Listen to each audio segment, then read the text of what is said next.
afternoon, ladies and gentlemen. Today we're live at the Nate Ross Field here in Gloucester as the Gloucester Fishermen take on the Masconomet Chieftains in boys varsity baseball action. Today's game is brought to you by Cape Ann Media Productions. If you ever need anything, let Jim Capello or myself know. Cape Ann Media Productions, we're here for your needs. The Fishermen coming in on a hot streak as they started the season at 0-5, and now they are 500 bound. They need to win 2 out of the next 4 to officially qualify for the state tournament. But today's rankings came out today, and they are sitting at 33, so they're one step away from making the state tournament. It's top 32 seeds. Today from the mound for the Fishermen will be senior Zach Morris. Senior Zach is going to URI next year as he signed a letter of intent last year. He's hoping to go to URI to do some pitching and some hitting. So playing a little first base, he can play in the outfield. He can play actually wherever they need him at URI. He's going down with his buddy, Carson Howard, who was a running back for Catholic Memorial this year, is also going to URI. So we get the Gloucester blood heading that way. So catching for Morris today will be, let me think, it's Friday. Get my little roster out. So we're hoping to start the game here now. And we'll give you the lineup so we see him. Usually Giacomo Martell's at first base. Braden Francis is at shortstop. Usually Ryan Francis, Braden's cousin, is playing third base. And the outfield, we're going to see freshman Jalen Severino. And then we'll see who he faces on the corners. For Masco, we have Corcoran in left field, Feldberg in right, Kuhn at center field. Ooh, 789, 798. O'Connor is the first baseman. Falls is the shortstop.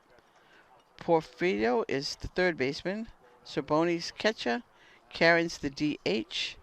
Shirley is pitching. And Weedman, it looks like, is at second base. Masco comes in with, I believe, a number 11 ranking in Division II.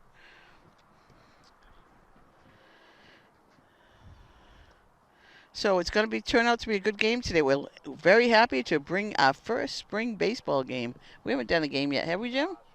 Nope. So we're very excited. We're trying to figure out where we want to sit and where we want to go to. So we're hoping we're on the first base side right now, and we'll see what happens. So as I remember now, Jason Earl is the catcher. He's a senior. There's 5. There's Zach Morris, Jason Earl, Nate Montanino, Ryan Francis, I believe, are the only seniors on the team. So Jalen Severino is number 6. Jason Earl is 5. Zach Morris is 18. Braden Francis is 13. Ryan Francis is 25. Giacomo Martell is 3. Matt Smith, the sophomore, is 4. Jackson Hicks is 2. Ben Mello is number 9. Nate Montanino is 15. Jaden Toppin's 23. Austin Bushy, another freshman, is 8. Joey Allen, a freshman, is 16. Charlie Mail is 17. And Lucas Simendinger is number 14. We'll see who they throw out. So Earl's catching. Ryan Francis is at third. Braden Francis at short. That looks like Lucas. Yeah, Lucas Simendinger at second. Giacomo Martell at first base. Let's see. Number 5. That's Ryan Francis. That looks like Charlie, 17. It's in right field. That's Charlie Mero. Looks like Nate Montanino in left, and Jalen Severino is in center. So that's your Fisherman starting lineup today. Giacomo Martell, the sophomore playing first base today, has been outstanding pitching. There's, I believe it's 115, the pitch count that they started a couple years ago here at the high school level. They also have done it at the Little League level and Junior Little League and all that. But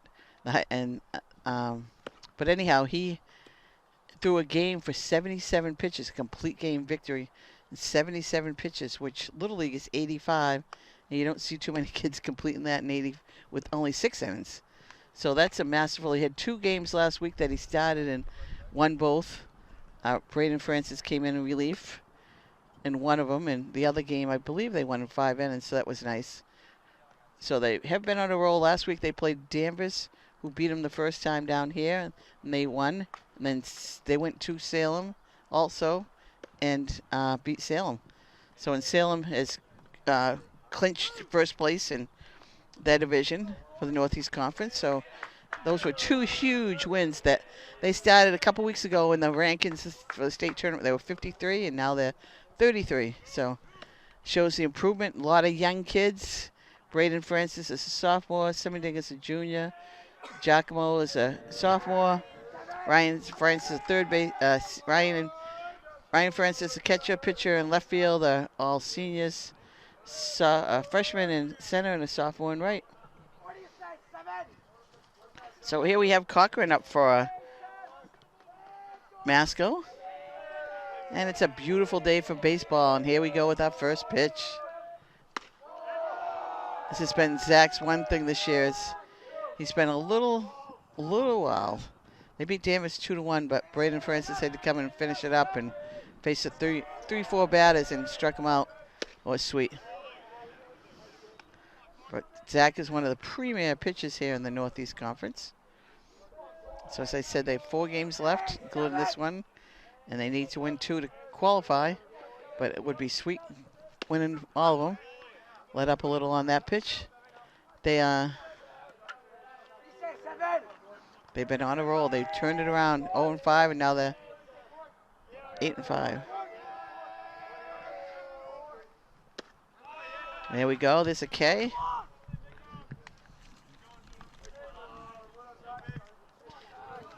Four pitches. We'll take that.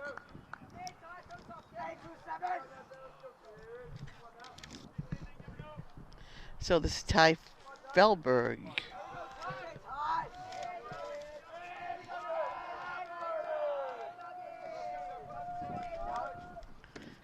Dismissed outside.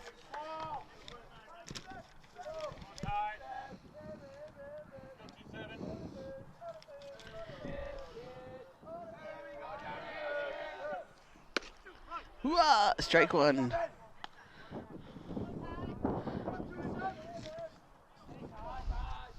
Zach last year was on the team that I'm pretty sure they won 2 games in the state tournament.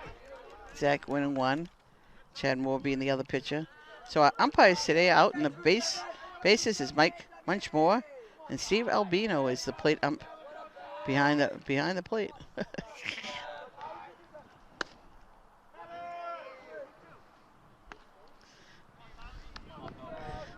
So let's see. Oh, look at it. We got the scoreboard going. It's a beautiful day. A little windy, but not as bad as yesterday. A little high. Jason trying to frame that. So on the bump, Jim, when they're pitching, they're on the bump. Because it's a big bump.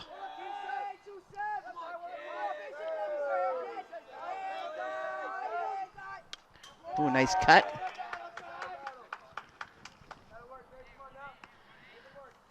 So the Fishermen are looking to keep continually making the tournament. This is what their goal is to start the season. And like I said, with a lot of young kids coming in and out of the lineup, and now it's been pretty straightforward. A couple of kids knowing their roles. Took about 5 or 6 pitches with that one. Here we go, Logan Kuhn. Logan is playing center field today.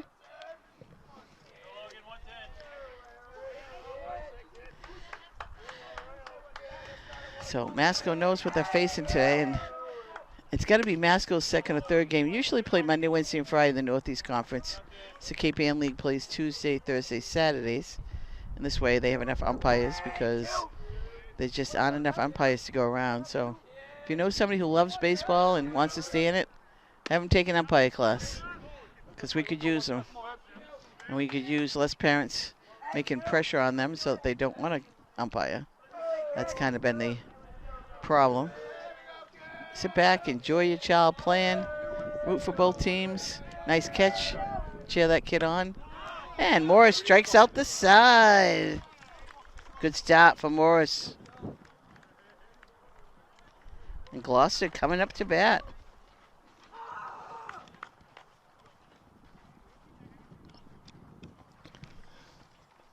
It's a good start for the Fishermen. They'll get the pitch count in between innings. Roy Gentile, the head coach of the Gloucester Fishermen. His pitching coach is Ryan Marks, who was a great pitcher in high school and has come back to lend his expertise to these pitches, which we have a few young ones this year. Ryan Cicino at first base has played on the Gloucester Fishermen. They're coming back, giving back to their team, which you have to love. That's what it's all about when you live in these towns at the end of the highway. You want to come back, support your team. So anyhow, what I was saying was it's a lot of times by the time you get to the third game, you're seeing that third pitcher, because at this point in the season, most of these kids are pitching a complete game. So after you pitch so many pitches, you have to take 4 days rest. So unless you hold out your pitcher on Monday, but you want to win the game, it's very complicated more now than back in the day when Dylan Mackey threw 184 pitches against St. John's Prep down in Brockton to beat St. John's Prep, which was a huge upset. You don't see people throwing 184. He started the game, went to shortstop, then he came back to finish the win. That was quite the ball game. I've seen Lisa Olson, I'm Jim Capello on the camera. I've seen a few baseball games in my career. And just love being out here and watching the Dirt Dogs play.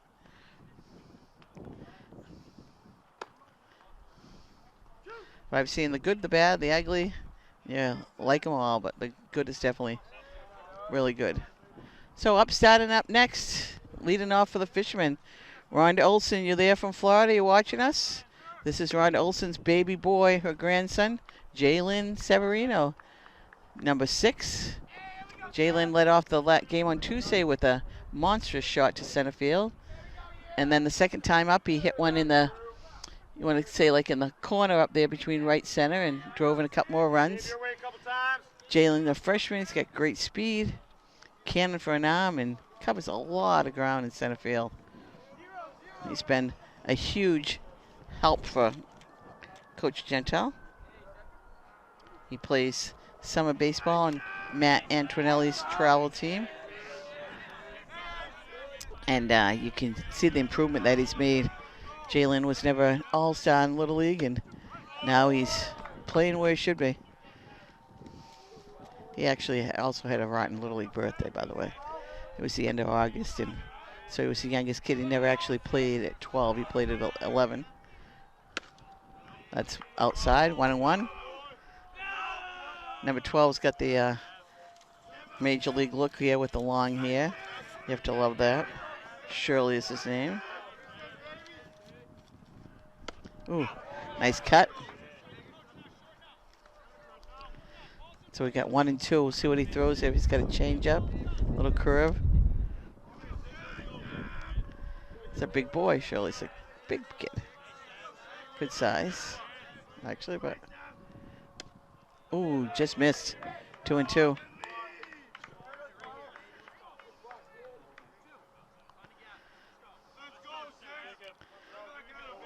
Oh, Masco, Tri-Town, right off of 95. Ooh, struck him out. It's the first time I've seen Jalen strike out in a while.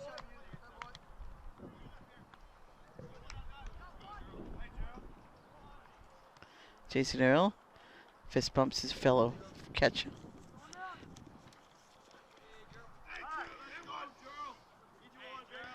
Jason Earl's another one who plays all summer long, a senior.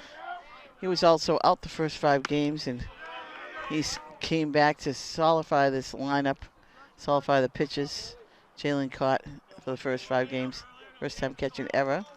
Did a great job, but with the senior back there, calm people down. A little low on that one.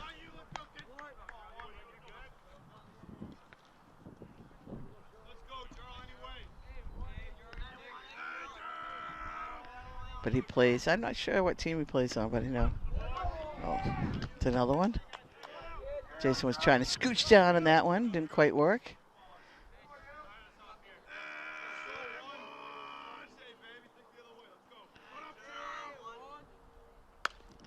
It's a grounder, easy ground to first. Stays down on it. Gets him out.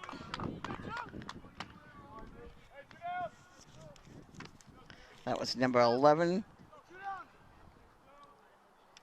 What's the first baseman? Oh, O'Connell with the play.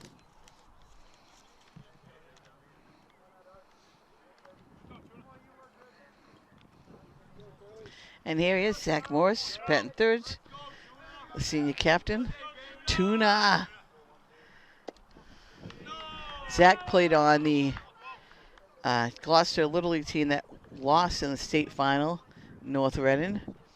It was a Morris Lucido show. It was crazy. They changed the bats after that year, but it was like, they were like hitting 230-foot bombs. It was fun to watch.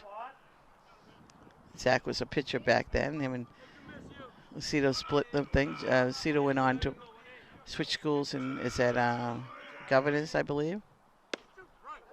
Oh, it might be. I don't know. But anyhow, unfortunately, he went there. And then Carson Howard went to Catholic Memorial. So he's the only one. No, Ryan Francis was on that team also. Ryan played third base. That's where he still is now. 3-1 on Zach.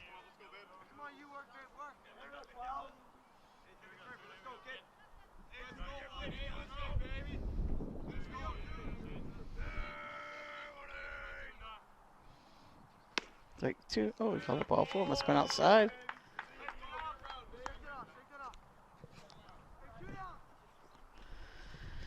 So Zach with a 2-out walk.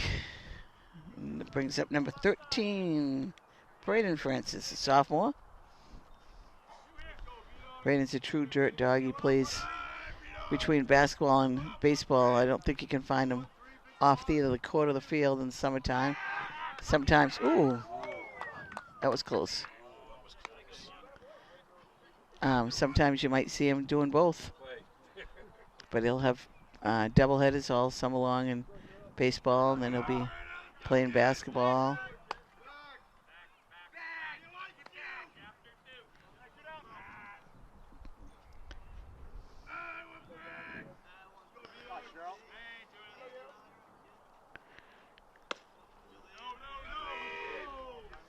Good eye inside.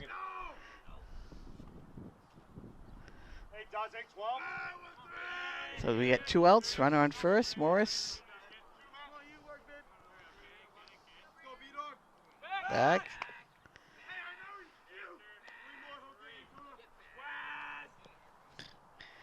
Gotta love the talk from the dugout. We got a fan sitting down the left field line. Gotta get here early to get the good seats. There's a base hit up the middle. Zach's gonna stay there. Good job by the sophomore. Went with the pitch. 2 on, 2 out. This, I believe, is they're going to do a pinch runner for the pitcher. You can do a courtesy runner for both the pitcher and the catcher. That's Joey Allen. So this is another sophomore, Matt Smith, number 4.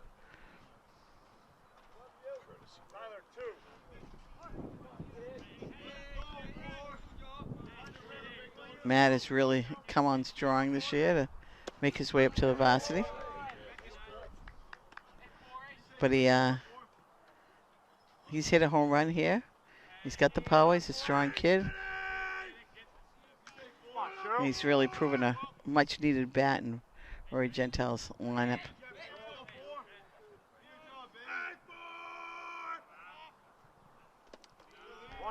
Nice job by the catcher.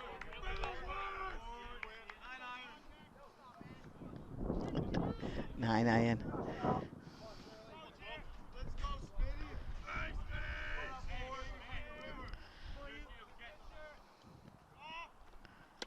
No, it's a strike. 1 and 2. He's a good two-strike hitter, though. Let's see what we can do. Ah, just missed that one. Handcuffed him a little bit. Somebody's got to get the ball. Left fielder goes, has to get it.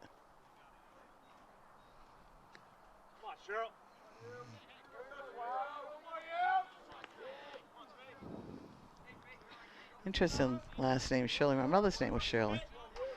It's got to be.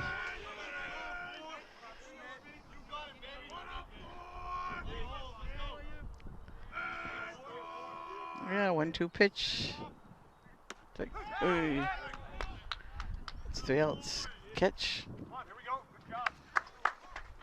So after one, Gloucester with 2 base runners, but no score. Masco coming up to bat. For Masco, we will have O'Connell, Fails, and Porfidino. I don't. Yeah.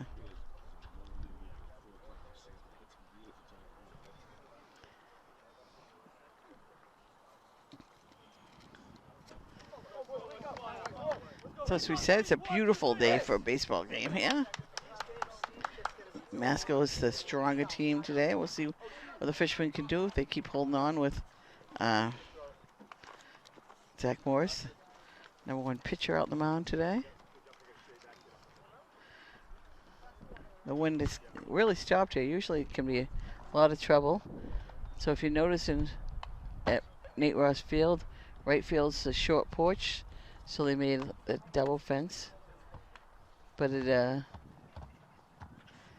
left field and center, deep centers by the second flagpole. The second light post is the deepest part of the field. They used to be able to go out there in a car, and for some reason they stopped us from doing that. So this is what we're trying. We're at first base. We're giving it a best shot. You can watch this live today. You can watch this on YouTube tomorrow. All sorts of funny games you can watch. We're KPN Live. We first time ever doing baseball, which is my favorite out of all of them. First of all, because I'm outside. Second one, because I just love baseball. I could do this forever, which I think I have.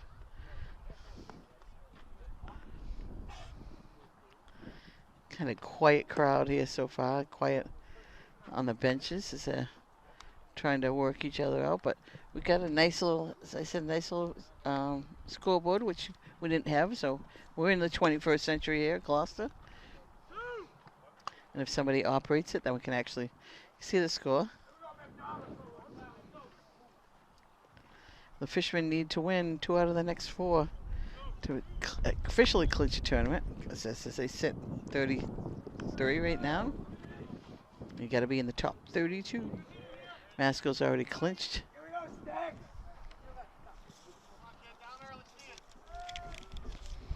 So number 6. Oh, this 1, 2. O'Connell. Number 11. First baseman. Oh, Sticks. Hey, Sticks. A little high.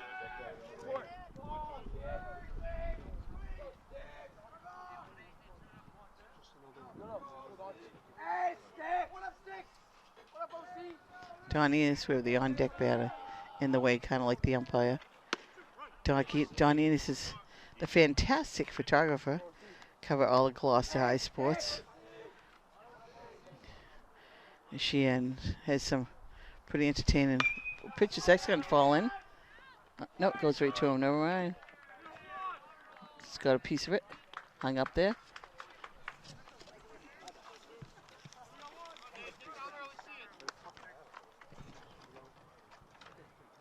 Number 6 fails.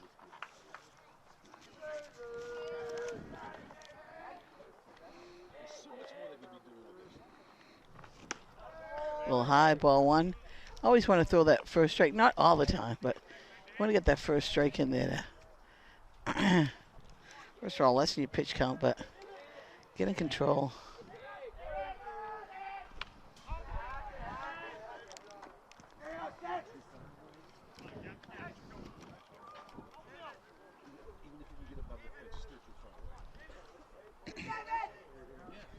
You see, Zach has the great demeanor of a pitcher because his expression usually never changes. He gets a little aggravated every so often, but he keeps his expressions really well, and that's what you need as a pitcher. You gotta be calm, collected, can't let things throw you off. And he's faced with this young kids this year. It started slow. He's pulled it together, kept the kids going. Quiet leader, I would imagine, because you don't hear him talk too much, unless he talks a lot at home with his friends. But from what I've watched him since he's been a little kid, he's just pretty quiet. Handsome smile. The baby boy of 3 boys.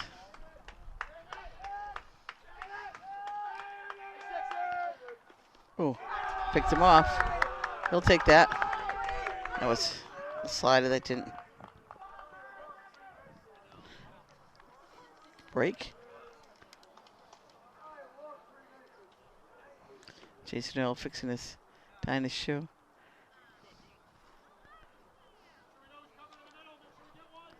All right, so we have 1 down. This is 14 up at bat. Porfido, the third baseman. Oh, Zach. We even like that better, people. Thanks.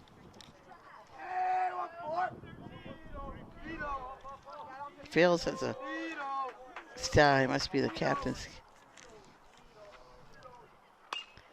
Out of play.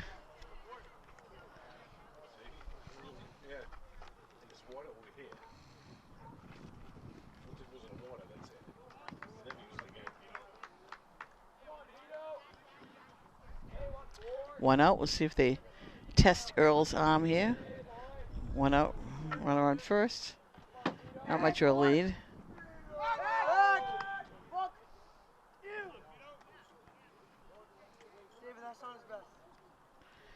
Gloucester has their home and away shirts. This is at home, the black.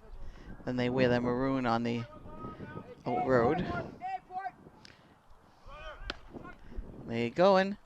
Throw is not there. Nice backup by Simondinger.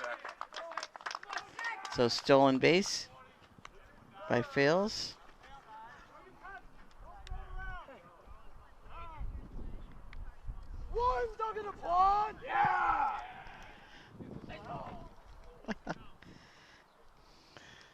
Jason with a little word. So we're gonna on deck. Thing is usually over toward the plate more, but so these are things, our little things we're gonna iron out if we can continue to do another game. Hoping to get Jim down to do a softball game. I think next Wednesday, Jim, is the girls' senior day. Run that by him, and we get 2 down.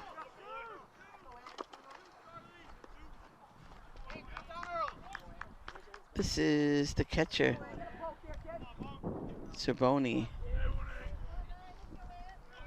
Anthony. Ant.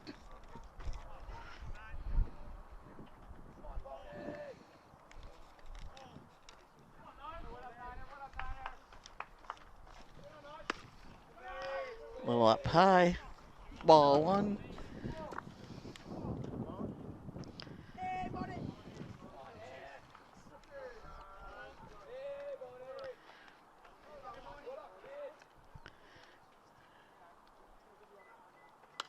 A little late on that. 1-1 count here.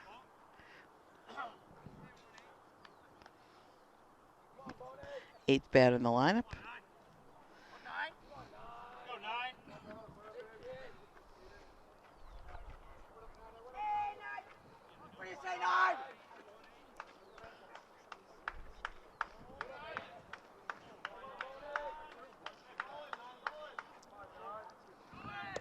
Stealing third, he had a big lead. They threw it away. There's a run. Unearned run for Masco on the error. Caught Gloucester sleeping right there. No backup. The throw wasn't even close to third.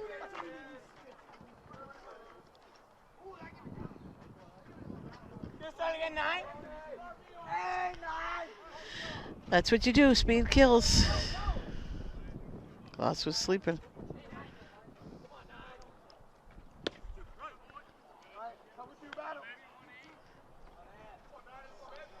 2 down.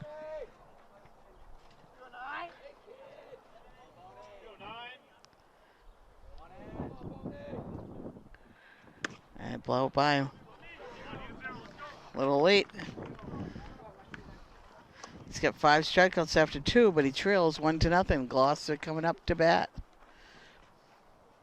You got to manufacture runs, and that's what Masco just did. The kid walked, stole second and third, and threw the ball in the outfield, and a run scores.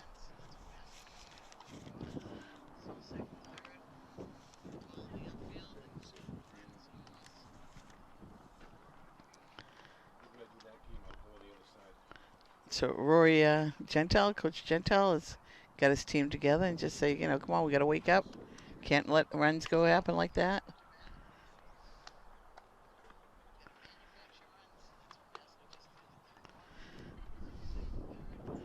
The catcher was at bat, so they got somebody warming up while regular catcher gets ready.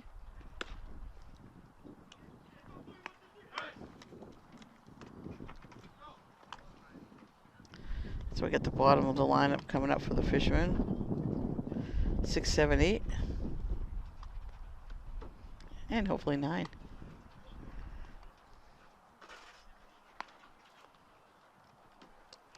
Jaden Toppin swinging a bat, so I don't wonder if he's going to be DHing today. Either that he's just keeping himself warm. Looks like we got Giacomo Martel first, and then Ryan Francis. Giacomo, sophomore, plays hockey in the wintertime. Like I said, he's been just consistent pitching this year. He's just pounding that strike zone. Giacomo in the middle of between 2 girls. Adriana's a senior this year. Can't ask for anyone sweeter than her. And Gabriella is in 8th grade.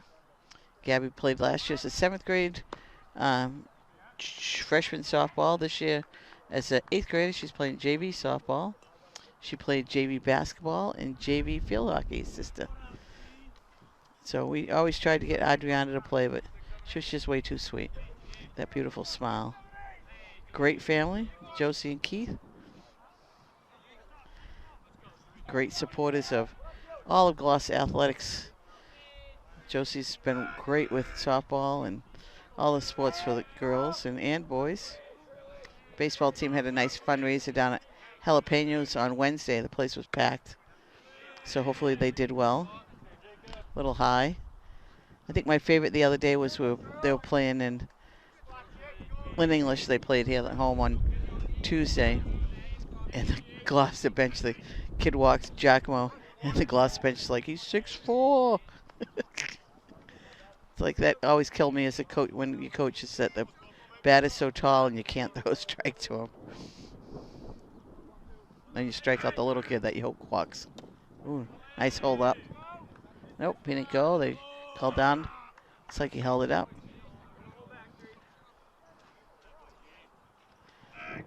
Giacomo with contacts now. It's a whole different kid. I wonder how much he's still going to grow. Right to the second baseman. 4-3. Didn't get a good wood on that, but he's been hitting the ball well.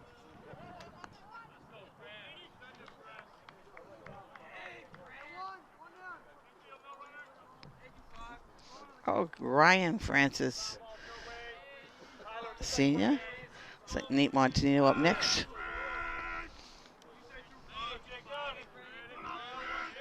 Ryan's has come in, throws some innings. He plays baseball all summer long. He's been since he's been a little kid in Little League doing travel teams.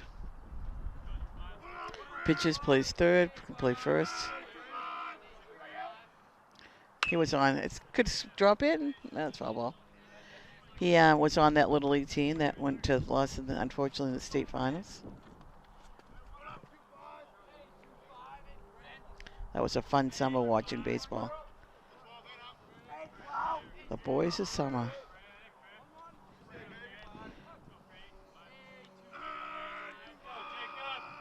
Shirley with the pitch. Just missed that. Sounds funny, huh? Coming off the bat.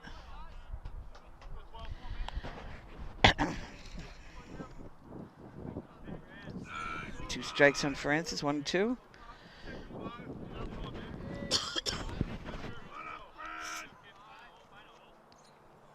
Ooh, strike 3. Nice pitch. Change.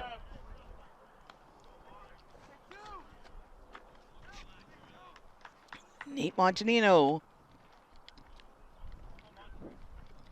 Nate had a fantastic senior season on the basketball court this year.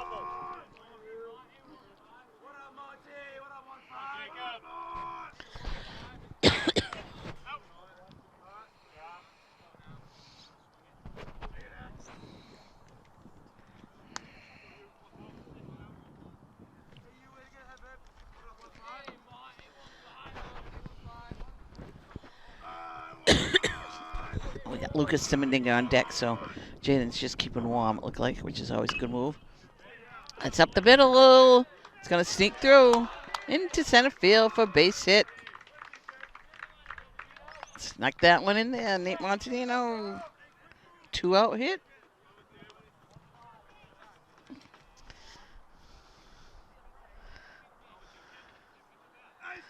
Good threat. There you go. Lucas Simmendinger, second baseman. Nate's been out and left today.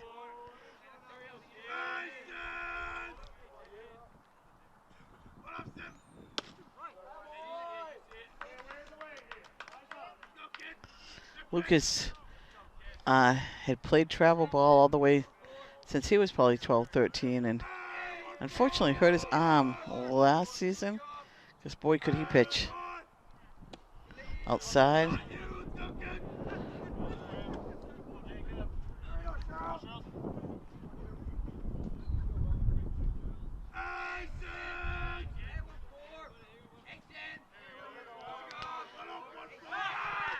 And keeping Nate close.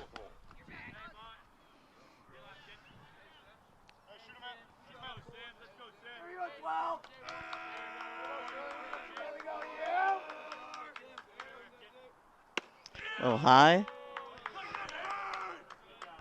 Number 9 batter. This way you don't want to be fooling around. Go after him. Rory throwing signs over here. We got to see a steal. Steal, second. Not much of a lead. Nope. Ooh, left that up. 3-1. 3-0.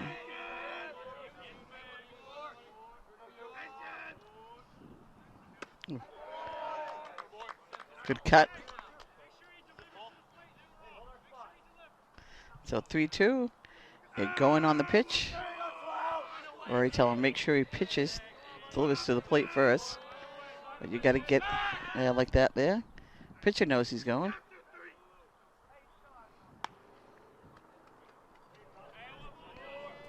So Masco's a newcomer to the Northeast Conference, and they were always strong when they were in the Cape Ann League. They've been winning some titles. Ball 4.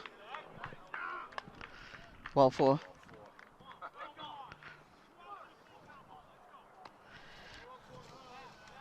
Got to know that as a catcher.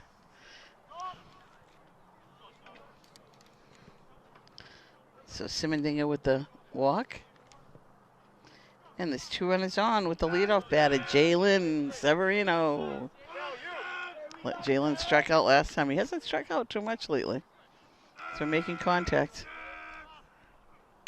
Let that go.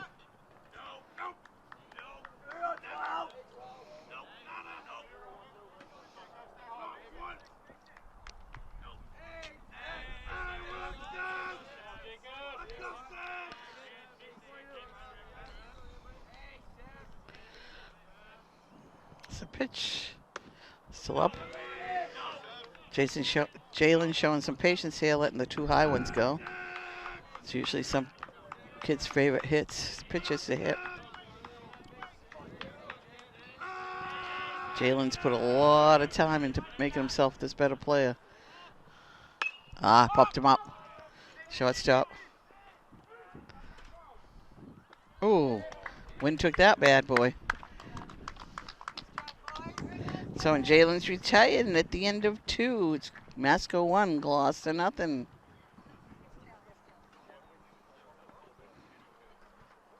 So if any of you young kids are watching this game, which that's half of the young kids' problem since they don't watch enough baseball. That's just my opinion, but it's tough to, I guess, to watch the games. I like what the Major League Baseball has done. How they've shortened the game a little bit because they got to get interest. They got to get these kids watching games. But if you're out playing all the time, then you're going to get better. But Jalen's a perfect example because, I mean, at 9, 10 years old, I saw his potential, but I don't think a lot of other people did. But he just keeps playing and playing, getting better and better. And, you know, you don't make an all-star team, who cares? Go out and work. What can you do in the offseason to make yourself a better player? That's what you got to do.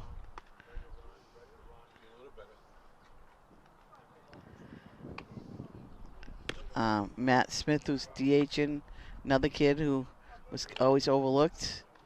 You know, some of these kids, you grow, you get bigger. And, you know, keep playing. But the thing that's lacking today, I find, is the baseball IQ just is going a little bit downhill. And we're talking even in some of the major leagues. IQ is really about how many outs there are, where's the play going, what should I do if the ball gets hit to me. You know, you should be there thinking, what am I going to do if the ball gets hit to me?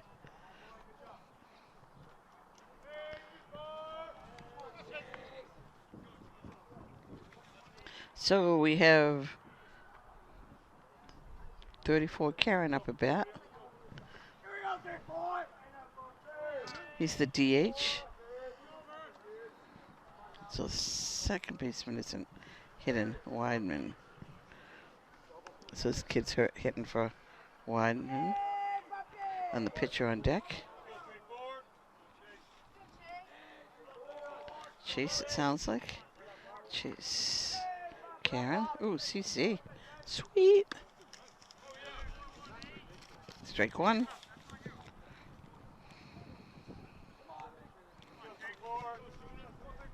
Lefty. Well, up. So we know that this umpire isn't calling the higher pitch, so you just want to get it over the knees. It's like ideal. Didn't hit that one. A little high, 2-1.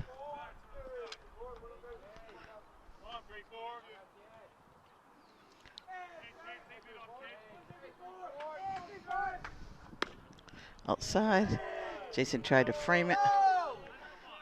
That's where they scored their first run, Masco, by getting a walk. Stolen base, error, and they scored. Oh.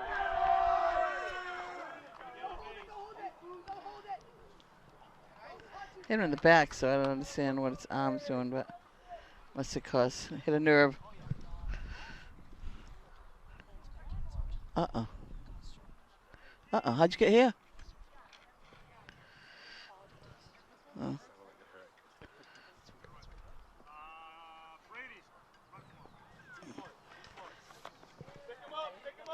All right, so we're going to have a pinch runner, number 15, Ford. So the thing is, you can only do that once.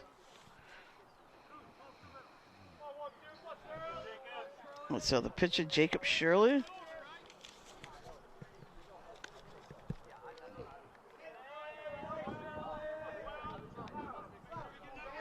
No outs, run around. First, not much of a lead. So I happened to sneak by yesterday. It's practice. And this is what Gloucester was practicing on, bunt situation. So obviously they know that Masco likes to bunt, but this is the 9th batter. So one example why when you bunt, your bat has to be out in front of the plate. That his bat was behind the plate, so that's why he didn't get it down. See now how his bat's out in front of the plate? There you go. There's nobody covering third. Yep. Nobody covering third in that play. That could be the last time he pinch runs, unfortunately. Don't look at the ball. Look at the coach. Good job by the pitcher, advancing the runner.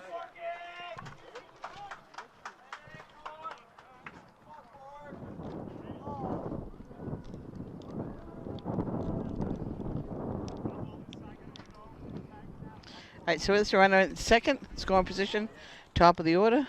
Number 6, Cochran.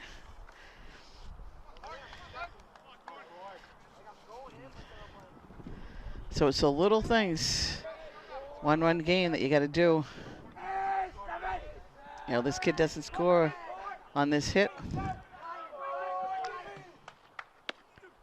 Cochran struck out his first time up.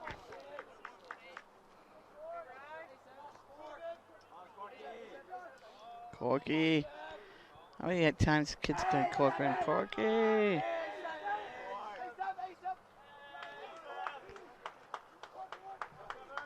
Oh. That was supposed to be a curve, didn't break.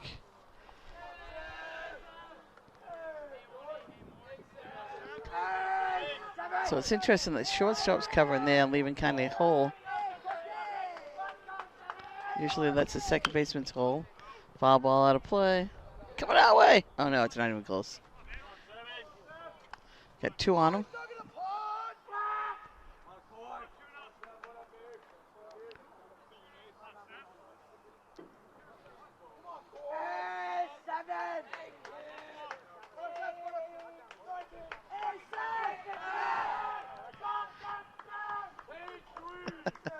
You have to love listening to the chatter. Hey now. Oh, timeout. Good call. There's the win. There's the dust. Cute video on Facebook if anyone saw it. I think it was a 7-under game, mind you. But anyhow, the catcher was just surrounded in this dust pit. And the umpire came and picked him up. It was so cute. But it was just like surrounded, like he was Pigpen from Charlie Brown. Just surrounding him. 2 strikes in the batter here. 2-1. 1-2 now.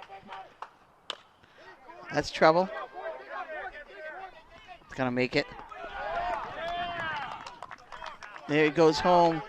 That's a case where you gotta, on that case there, the inexperience, you can't just scoop it. You gotta stop that ball from going with the runner on second. So this is the old Gloucester team we're seeing right now.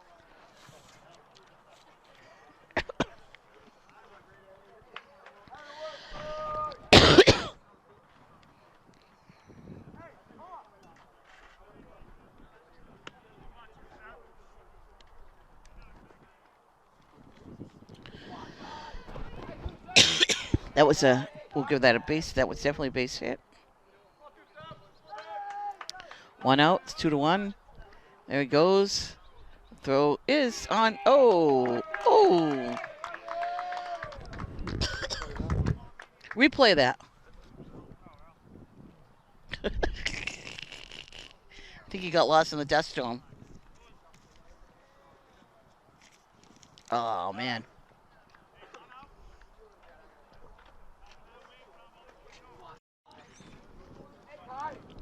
So it's just a little things you got to be smart. So if you're a young kid, you're playing first. I'm not picking on Giacomo here, but there's runner on second. The throw's low. That's when you don't want to scoop it. You want to get out in front of it because you know that kid's just going to be trucking around third base. He did knock it down. You can't allow that runner to score. It's a sophomore. It's a learning point. I'll talk to him about it. I'm sure somebody will address it when he comes in. This is Ty Feldberg. Feldberg, yep. Ty is the right fielder.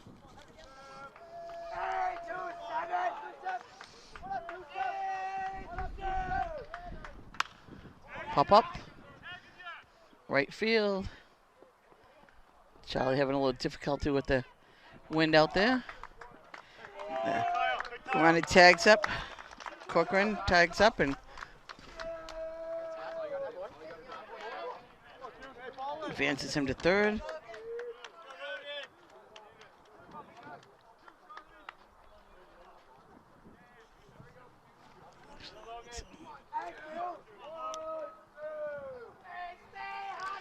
Here we go, Logan Kuhn. Hopefully I'm pronouncing that right. On our third, we get 2 down. Zach, who struck out 5 out of the first 7 batters. But he hit pitch, stolen base, and error. Last inning, this was a hit by pitch. Well, that could walk the first. Hit by pitch. Try again. So 2 fly balls to end it. No K's this inning, but it's 2-0 Masco. We're heading into the bottom of the third. We'll be seeing Jason Earl, Zach Morris, and Braden Francis coming up with Matt Smith in the hole. So 7-inning games, you got to stay in it. You got to stay up because you don't know how many pitches the pitchers going. The pitchers, they're high school kids, so they're going to get a little bit slow as the game goes on. Get a little tired. They can't throw this. Well, some kids actually do. We've seen some good pitching. If anybody was around yesterday, you see the Abby Betancourt show down at Gloucester High School, Peabody Junior girls softball player. She's somebody that you want to mark on your calendar to see at some point in your career.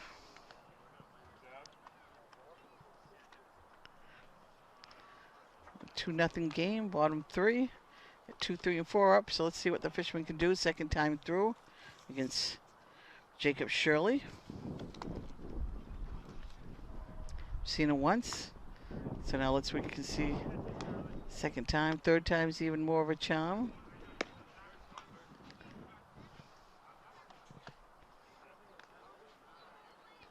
But it's a beautiful day. It's like not a perfect ideal baseball weather, but we'll take it. We're not freezing like it was Wednesday. Well, I wasn't freezing. I had my shorts on. But it was a little cool.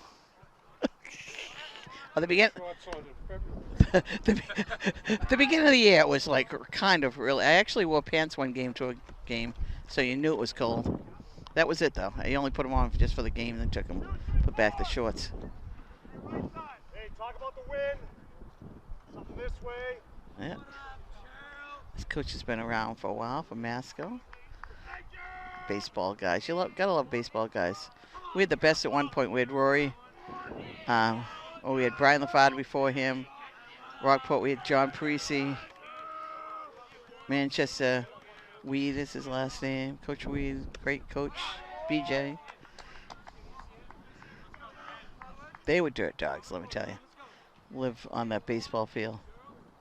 Now Coach Brian LaFada left the reins to Rory, who was assistant coach, and he became AD. Jason Earl taking the first 2 strikes. Putting himself in a little hole here.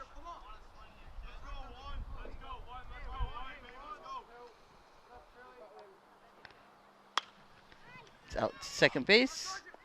Didn't quite get any wood on it, or aluminum bing on it. 4-3. Grounded to first the first time up. Zach Morris with the base hit to... No, Zach Morris walked his first time. Braden had the hit behind him. But that was all with 2 outs.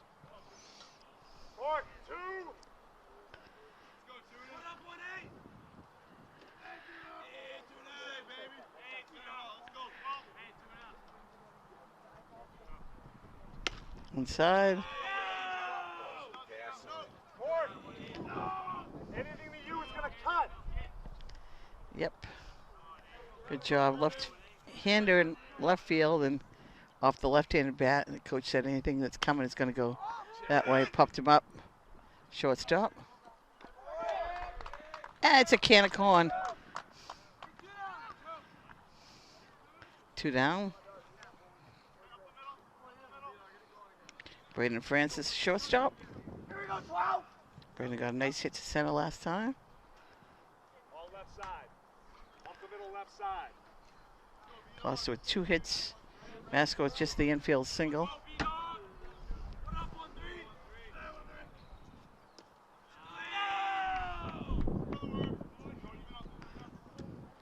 the Dust Bowl here at O'Malley.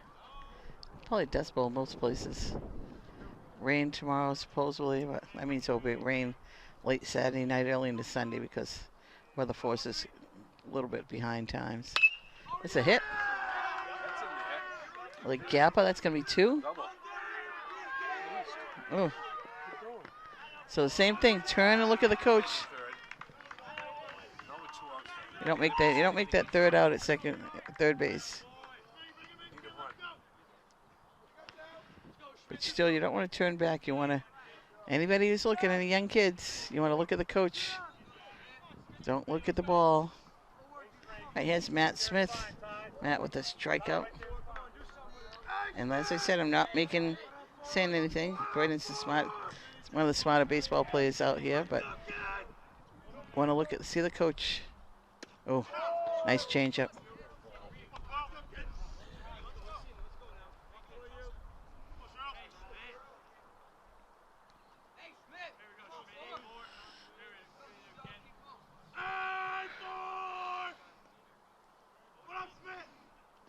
Good eye.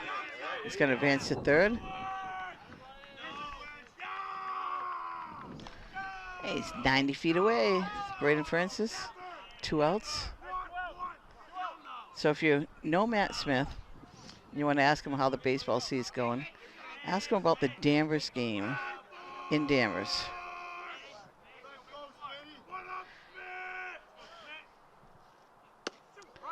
Nice pitch. He's mixing up. Shirley's mixing up his pitches very well here, keeping the fisherman off balance. Look at that big hole where they step in already.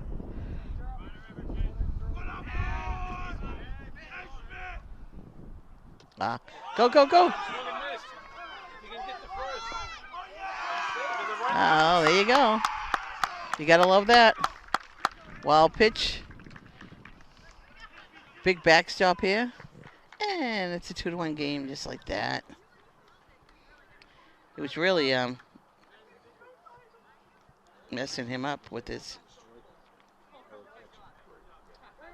It was messing him up with the change of pace and the curves, and that one got away from the catcher. So 2 down, Giacomo. Oh, stolen base. He dropped it.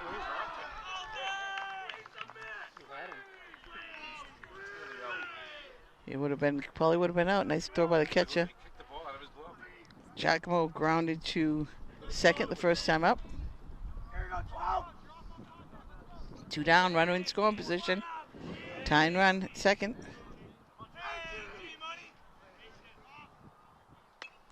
Off the edge of a bat. I tell you, Jason Shirley's mixing up his pitches really well, keeping these Gloucester hitters off balance.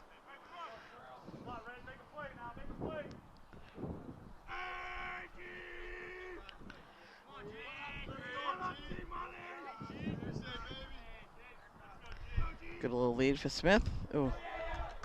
It's a nice throw curve, then strike him out with the heater. So after 3, it's Masco 2, Gloucester 1.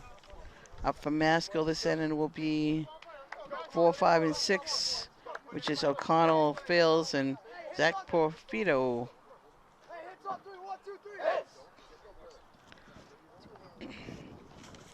So I actually got to go to Danvers game. Was a day off of softball. So I'm watching my favorite softball player, the JVs, and what's his name? Jalen Severino walked, stole second, ground out, put him at third, and a strikeout. So there's 2 outs, and I think a strikeout then a ground out. So 2 outs and Jalen's at third. The grounder moved him to third, and Matt Smith's up at bat. And I believe it's a 2-1 count. And the umpire, the pitch was a strike. It was right over the plate for strike 2. The umpire called it strike 3. Danvers didn't move because they knew what the count was, and Matt didn't move, and it was pretty entertaining. And then the Danvers catcher, being baseball smart, just says like, "Oh, okay," and threw it in, and everyone followed him, and nothing changed. Dave Quinn was a little perturbed. the first base coach who's I don't see him here today, but it was something that I hadn't seen, and like I said, I've seen a lot of baseball games. Then somebody walked on their team after 3 balls instead of 4, and then they gave one back to us with Ryan Francis, I believe, walked with 2 balls on him, and then the Danvers kid leaned into a pitch and they made him come back, so that was cool. But it's like I've never seen that. And you can see one mistake, but it was just an interesting thing. I still haven't gone back to YouTube and watched the Danvers game. I got to see if they had announced it, so they just put it on. So they had a camera in the booth. So Cottle, the first baseman, up at bat. He flew out to right field his first time up.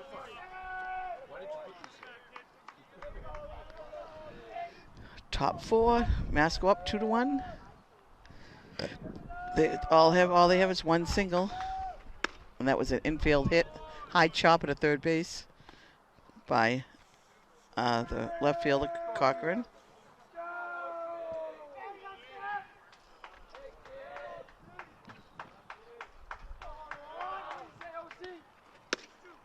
It's a heat.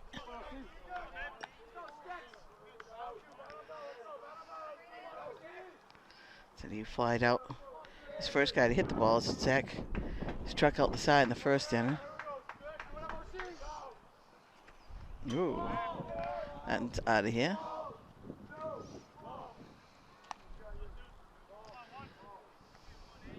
Kind of smallish crowd. There's a good crowd behind the plate.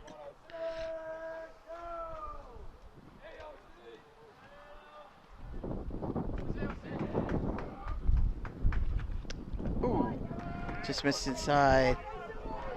Good spot.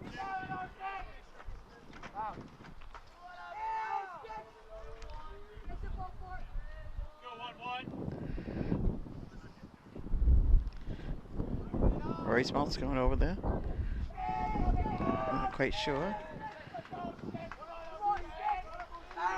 You want to get that call as a pitcher. That was close. I had to tell from where we are. Oh, God, and there goes strike 3 for them. Safe.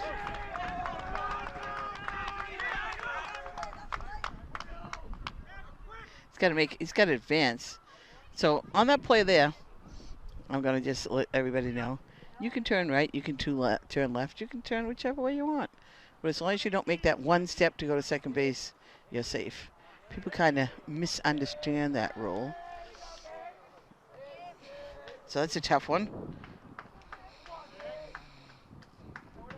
But now they both have it.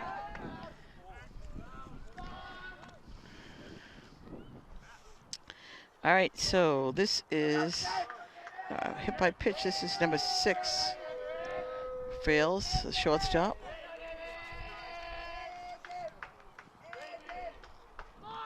Ooh, I like it. So obviously they bunted a lot against Gloucester last time because, like, as I said, I somehow made my way to practice yesterday, and that's what they were working on. I love the bunting game myself. Zach keeping him close. This kid's got good hands at shortstop. I imagine he's got good hands to bunt a ball. 14 right in our way to see him. Takes it away, looking for the strike. We got the run to second. Again, they see kind of like some people have the wheel, but third base was like wide open. So he could have just kept going if he laid the bunt down.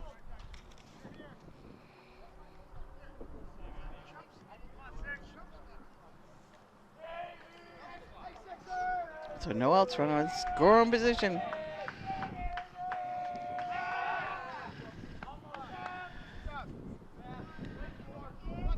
So do you still put the bunt on as a coach? Let's see what he does. So now it looks like the third baseman's going to hold, so that means Zach, that would be his side. Giacomo would come in. And that's a beautiful bunt. Nice play by Lucas.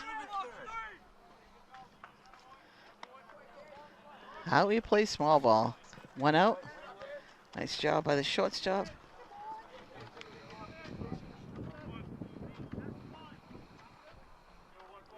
That goes 1 to 4. All right, so this is number 14, Zach Porfido, the third baseman. Struck out last time. It's 1 out, infield's in.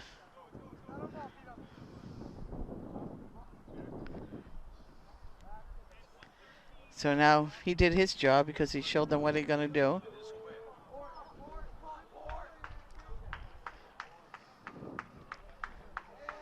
This is John Parisi baseball here. He's not coaching anymore, but this is what he does. Oh, doesn't matter because the ball gets by the catcher and they score anyhow. So once again, another unearned run for Masco. Make it get back the run that they had.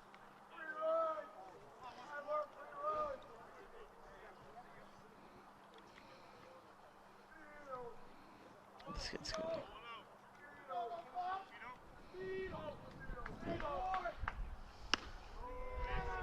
Zach a little high. So this is where a game, you gotta do the little things.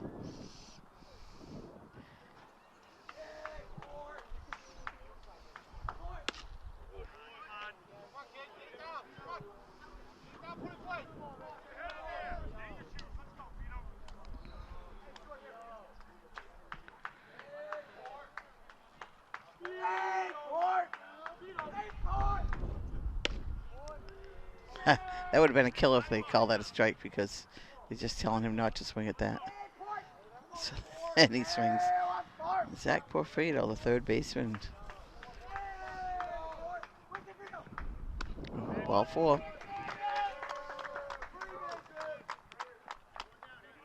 Got 1 down. And we have Anthony Sorboni, the catcher, up at bat. I think we're going to be looking for 1 out. Why not? Lay down a bunt. You gotta love it. Go for the gusto. Got the big guy up next.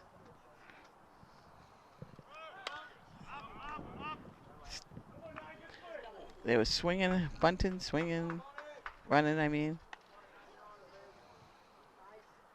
I love the signs. What happened to the basic bunt, belt, steal, sleeve steal? Is that like a thing of the past? Ooh. Ooh.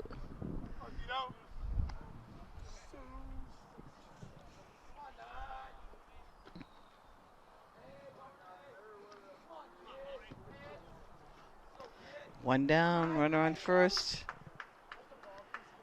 That's not much of a lead. Ball. Outside ball. 1-1.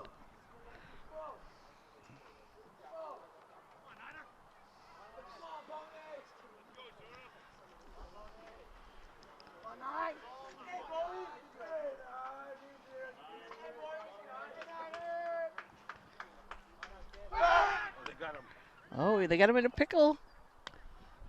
They worked on this yesterday, too. Uh-oh. Zach's going to just go get him. That's what you do when you're a pitcher. You just like say, get this. I'm the best athlete out there. I'm going for it. That's a killer.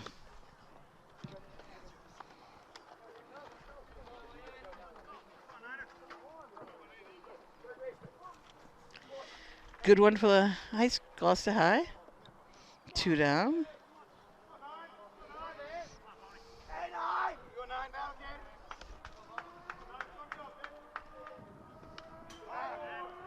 Foul ball. Strike 2.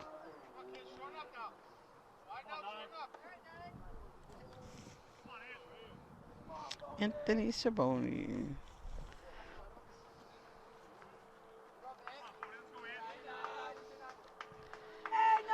Horse in the windup. The pitch. Ooh. Yeah. They say he went with the strike. Didn't hold the swing up. And it's a strikeout. So when you have wild pitch like that and don't even, that's a good baseball smart thing there, even though the bench yelled for him to tag him. Don't even bother throwing the ball. The bat is still there. Just tag him out. Bases loaded. 2 outs. Drop a strike 3. Just tag home plate. Got to have your baseball smarts. There's Quinny here, bringing us some luck. It's like he just got off the golf course. Dave Quinn, it's been around baseball, helping out the fishermen. So, let's see, 1, 2, 3, bottom 4, Masco. Except for the first inning, they've scored a run in the first, the second, third, and the fourth. And it's 3-1 Masco. We have up for the fishermen Ryan Francis. 15, oh, Nate Montanino.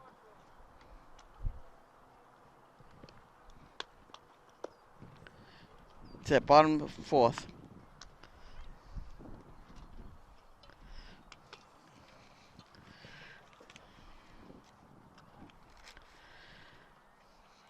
So, Jason Shirley's pitching, Jacob Shirley, pitching a beauty right here, just giving up the 1 unearned run.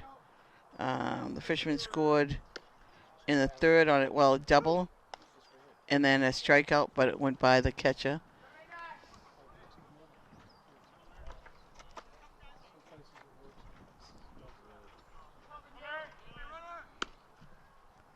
So the fishermen need to get the bats going. They've been really hitting the ball pretty well. They beat Danvers just 2-1, but then they crushed the ball against Lynn English, who that was really nice. But right now, Jacob Shirley is mystifying the batters. Ryan, Braden Francis with 2 hits, Nate Montina with 1, but that's been it. Morris has got a 1-hitter going, but he's given up 3 runs. And I'm not sure if any of them are earned. Well, he hit a batter, so, and then stolen base error. So first one was unearned. Hit by pitch, sacrifice, base hit, ground ball the first, 3rd. Oh, and then the wild pitch. Pass ball. Shirley's doing a great job keeping these kids off balance.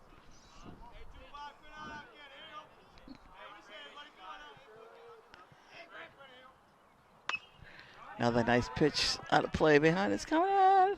Oh, missed Jim's truck.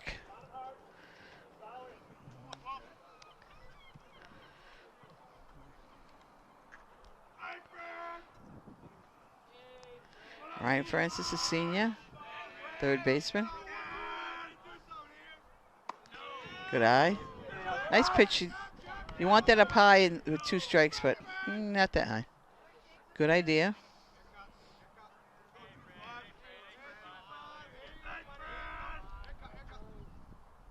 Ooh, that was pretty. That was pretty. Nice pitch by Shirley. It's tough from our angle.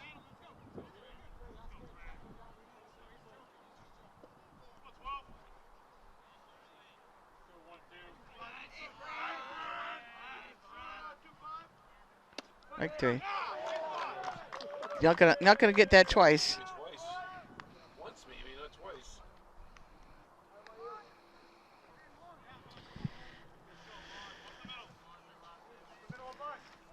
Nate Montanino.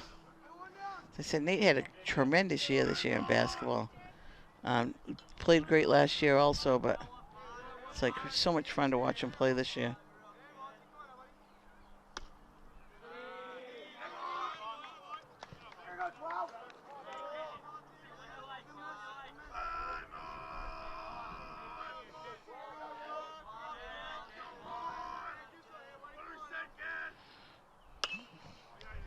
Ground ball to 3rd. Cuts it off. Nice play. That's what you want to be. Be the hog.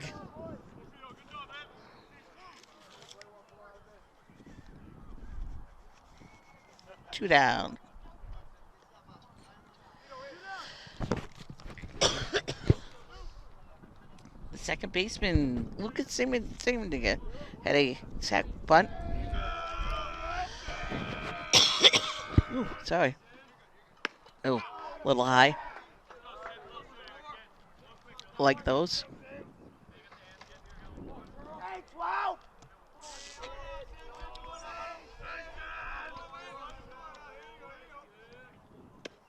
Right, two.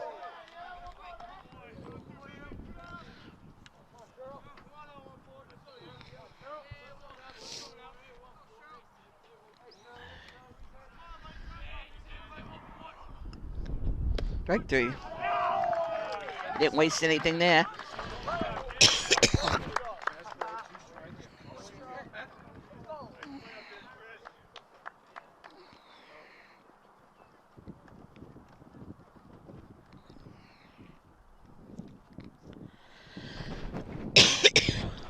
And after four, Masco 3, Gloucester 1. So we'll see what can happen. We got the top of the order coming up for the fishermen. They got to hold them here. Masco has 8-9-1 coming up.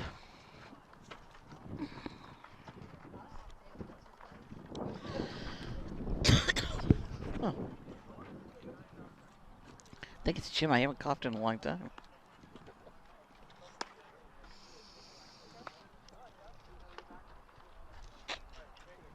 Fishermen are a little dead today than they have been.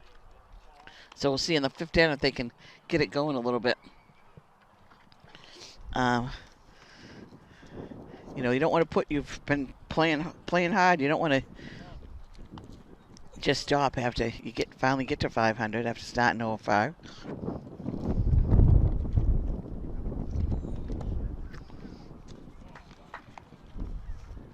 So up first is number 34, Chase Karen. It's a DH. And I will be seeing the pitcher, Jacob Shirley, and then the top of the order, Cochran, this left fielder.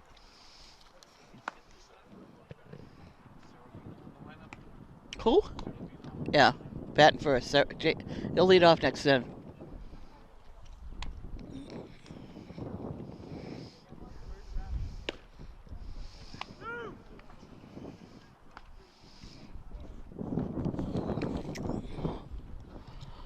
Gloucester boys, JV and freshmen have been having great seasons.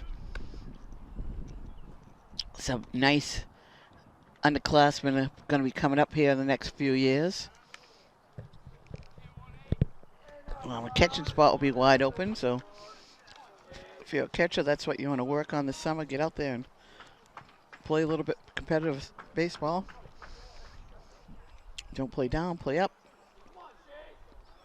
Make yourself better.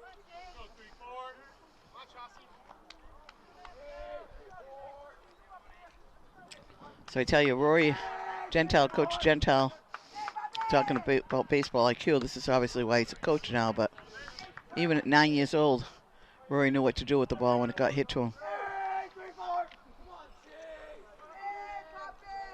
He was fun to watch. Very competitive. So one of the Rory Gentile stories from Little League. I believe he was 12 years old, and we all know and love Danny Williamson. And Danny's brother was on the Cardinals, and he was an extra player for the Cardinals. So if they got a chance, they could put Danny in the game. So Rory was pitching, and we were winning. It was a 6-10, and they were like, Danny's going to bat. I'm like, great. So I went up to Rory, and I said, Rory, look, when the first kid comes up, I want you to just take it easy, come off the mound, and just try to let him hit. And he's like, how about if he hits it? Because, Rory was never competitive. Anyhow, and so Rory goes to warm up, and he keeps looking over at me, and I'm like, it's fine, it's fine. I said, don't worry about it. Just get up there. So he throws one pitch from like a foot in front of the mound. Smart as a whip. He realizes right away what's going on. And by the third pitch, he's found out that it was Danny was up at bat, and he's like holding the ball and saying, come here, Dan, let's try to hit. Unfortunately, he didn't hit the ball, but next year against Matt Hindy, he did hit it, and I'm not sure who's happier, Danny or Matt. So that's, what's fun is a kid as competitive as Rory was, but was so smart that he Tried to get Big Dan a hit. You see Danny Williamson all around the place now. He's probably down in lacrosse. But he does football in the fall and basketball in the wintertime. Gets to sing that national anthem. Great guy, Danny Williamson. It's a grounder short. Braden up with it. 6-3 over to Jacobo. We got one down.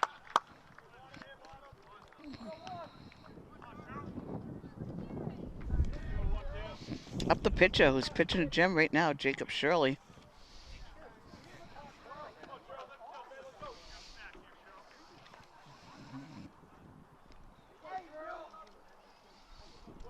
Ryan Marks was the pitching coach. I got to coach on the freshman baseball when Timmy Kearns was the varsity coach. I coached freshman baseball, which was a lot of fun. Ryan was the stud pitcher for us. We had pretty sure we're undefeated that year because they keep telling me not. They ever remember who wins and losses. It's just how much fun it was. But we had a really good team, and ended up winning some championships along the way in different leagues. 1-1 to Jacob Shirley, a big kid. Gotta love the hair.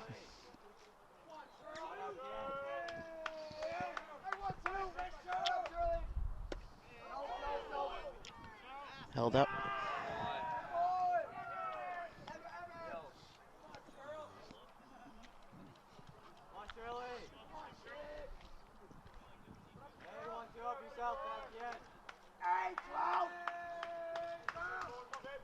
Ah.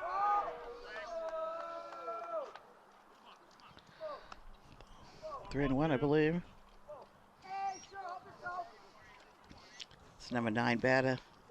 It's like what you always talk about is, then it's like you're pitching and it's like you're really trying not to. It's not like you're trying to walk the ball, kid. You know, it's a pitcher. And he did, number 9 batter. You don't want to see that. Got to get a pitch runner for the pitcher. So in high school, it's called a courtesy runner for the pitcher or catcher. So it's like they can do this every time, but another one you can only pinch run once.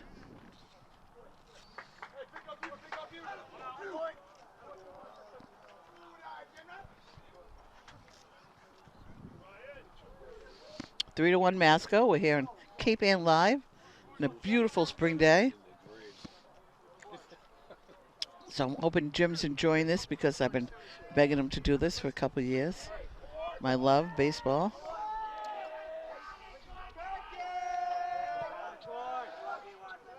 Next, we'll convince him to do softball. Oh, jeez. It's going into right field. Nobody there.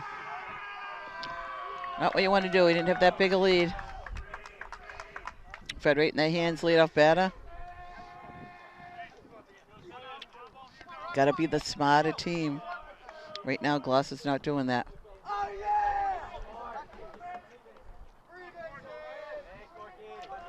So it's just like you're taking away the bunt, you know, and letting the kid have second. A little high.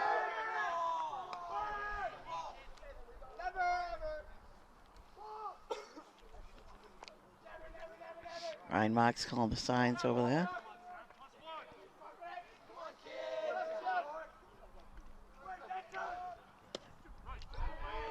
Nice pitch. So let's see, this is Cochran, the left field. He struck out, and he's got the only hit today for Masco. The bouncer infield single to third base, which ended up with a run scoring in that inning. Pop up, ball out of play.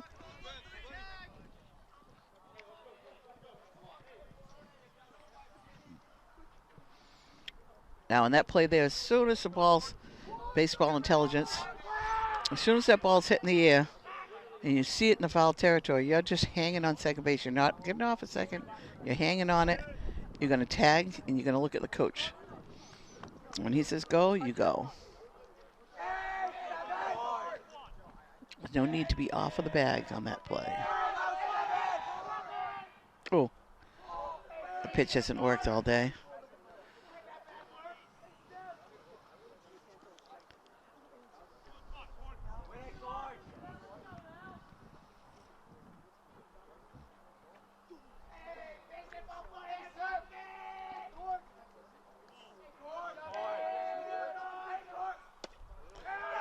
Ball 4. This is what's hurt him through the year. Unusually wild. And it's on first and second. 1 out. So now what do you do?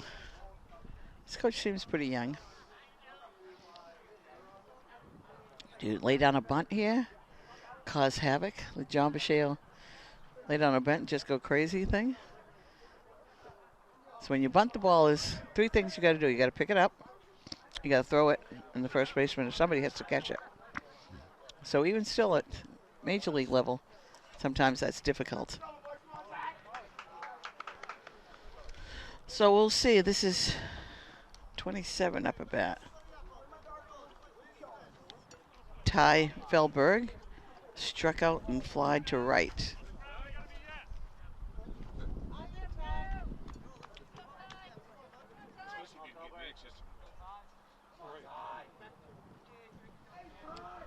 Good speed on the bases.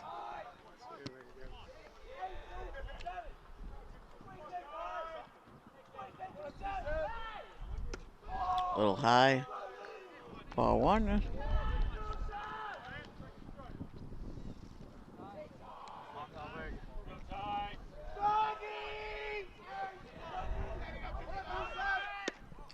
Oh, man.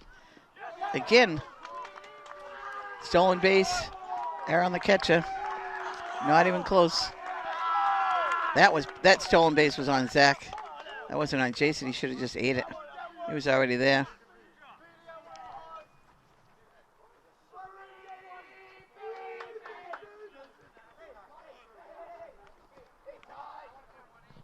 Oh, so now it's 4-1 Masco.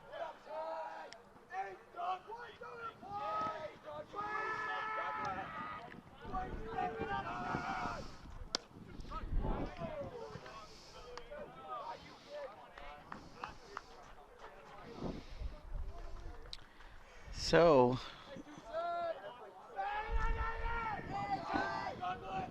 we're top of 5. Now Masco up 4-1.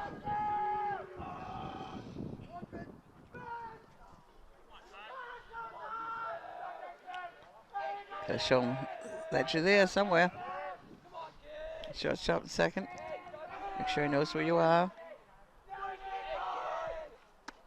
Up high. Zach looks a little frustrated here. Got 4 runs on 1 infield single. So walks, hit by pitches that have killed him, a couple errors.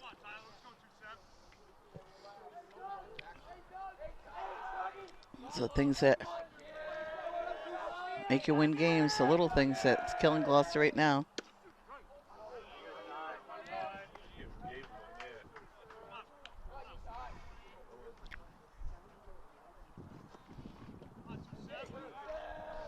Hard to tell when this looks good from here sometimes, but we're at an angle. So that's what you want to see as an opposing team. You want to see what the move is. So we only have 1 out, 1 on second. Already 4-1 Masco.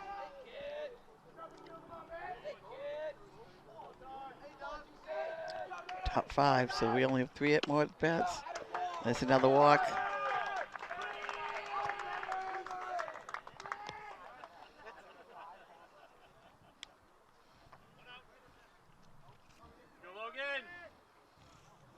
And we got Logan Kuhn, the center fielder, who also has struck out and flied to right.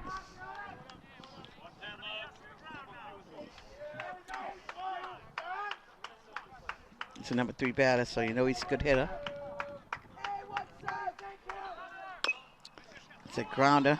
It's going to be trouble. You got to go. Oh. Oh, no. He went too early. Okay, good job. I thought he threw it a little too soon. So that's a grounder to shortstop. It's funny. I'm like thinking go to first because the kid was already running. But the grounder just kept going. Being aggressive on third base. I like that, coach. And Braden saw that and smart enough and threw it in. And Jason made a nice throw to third base to get him out. So we got 2 down runners on first and second. And the number 4 batter up, O'Connell, the first baseman, flied to right and struck out, but reached on a error and ended up scoring a run in the 4th inning. It's a leadoff batter.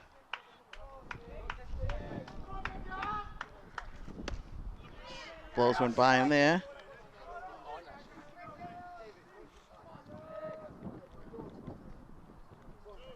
So that's out. The kid goes out. Third. Corcoran. 6-2. Oh, they had him. 6-2. 2-5.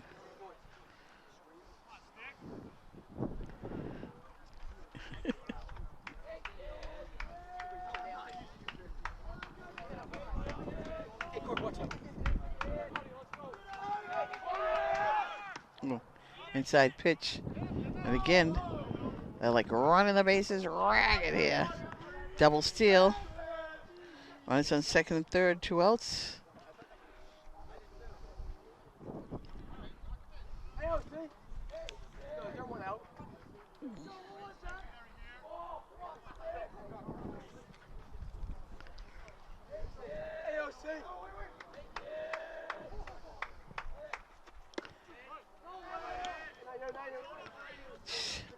Gotta get the ball back to the pitcher.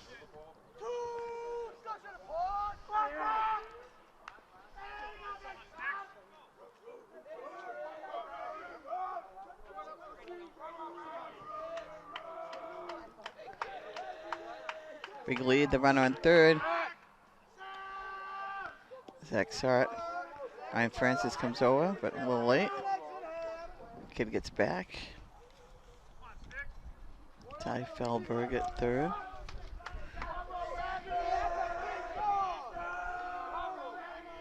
Gotta get the batter here. Oh, just inside, just missing. 2 down, big batter here, number 4 batter for Masco. She had the hay sticks cheers with the wearing number 11.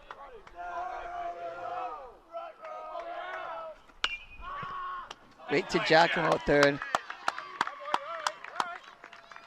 Nothing you can do about that.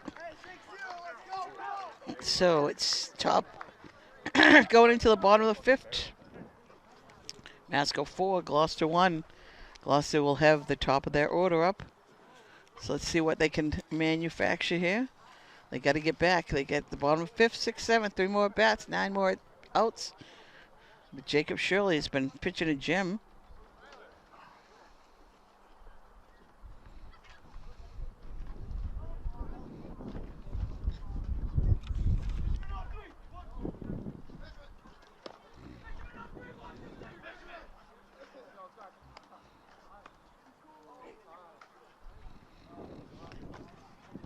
We're at Nate Ross Field, so how many of you younger people can say who Nate Ross was? GH's football coach, legendary. Orange Bowl, 1956. They were down. Pete Hickey is the only one I moved to Albert, probably might have on that team. Can you imagine back in 1956 going down to the Orange Bowl and playing football?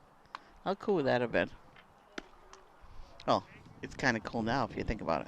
Still. But I didn't travel much back then, so.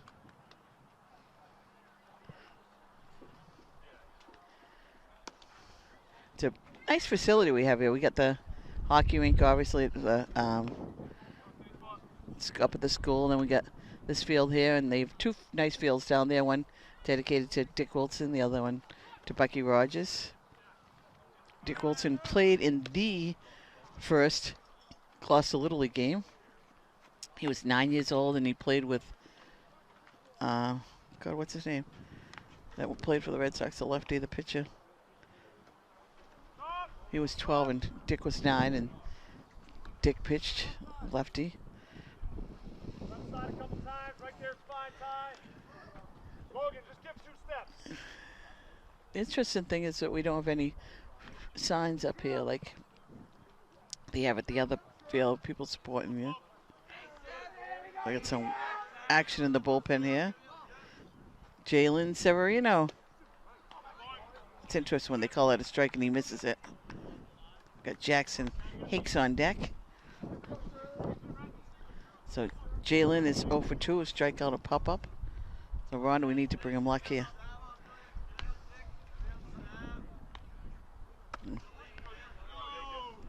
Jacob Shirley's really mixed his speeds well today.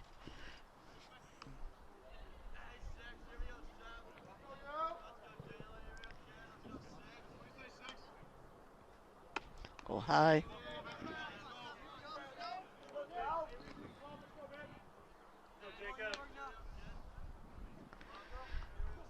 Two and one to Jalen.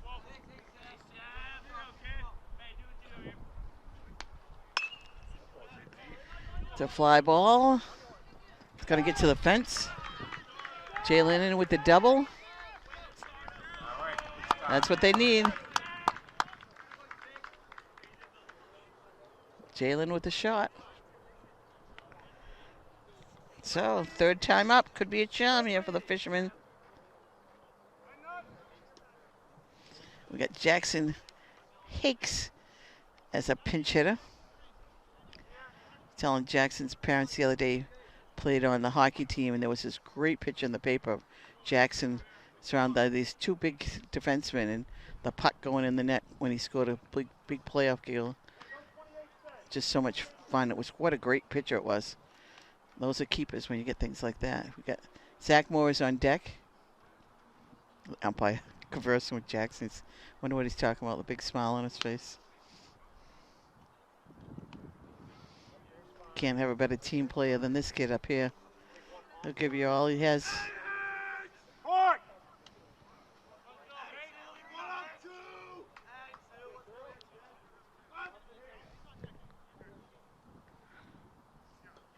So no outs, run on second.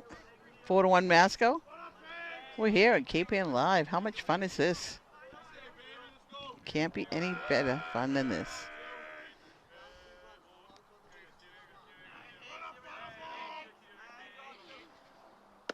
A little high.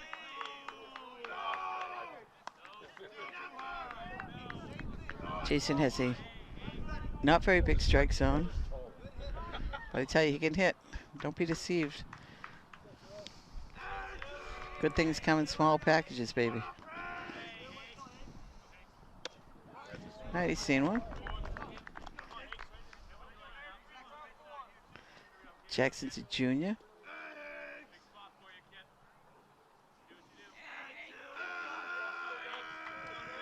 We can get on base and we get Zach up. 4-1 game. Nice cut. Now this is where Jacob Shirley has been tough. He's got this nice little change-up curve. Tough with 2 strikes. He's been tough.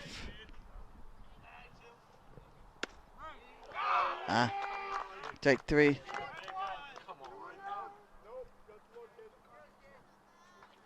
Jackson bent down for that. But the umpire called the strikes.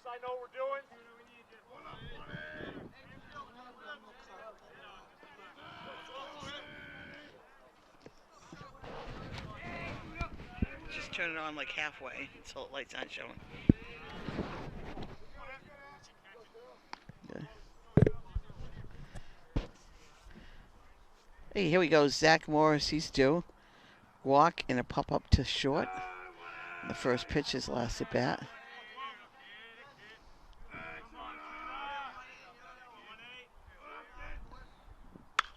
That's off the end of his bat.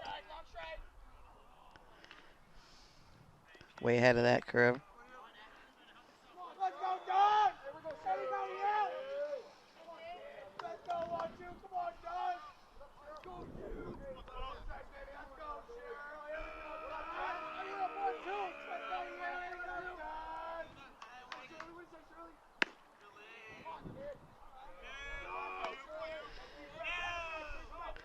Zach, he's ready for a big hit here.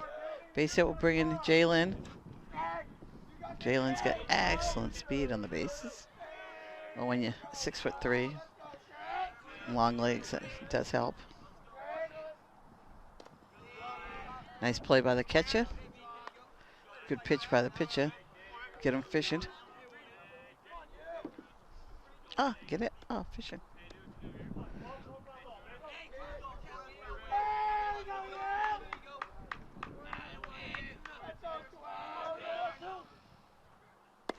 Good eye. All right. They walked for the red hot Braden Francis, who singled to center and doubled to center. The sophomore.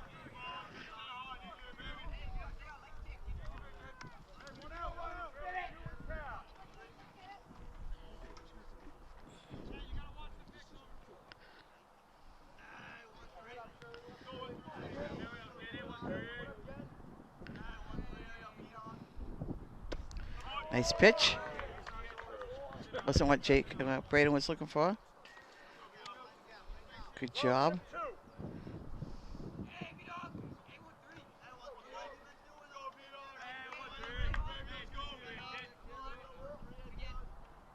Oh, that was the heater. After throwing the little curve, he now comes in with the heat.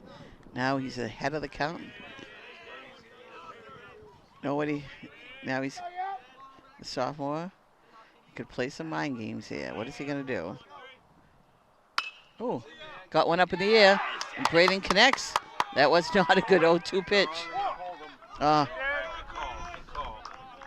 Wasn't far enough to bring in Jalen.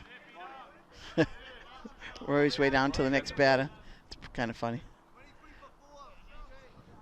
So we got a substitute here. Jaden Toppin. It's going in pinch hitting. Jaden's a junior football player in the fall. And then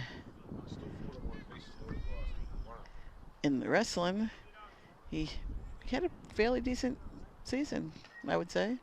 He was the, I'm teasing, got his 100th win this season as a junior, Division III state champion. I would say that's a pretty decent year, huh?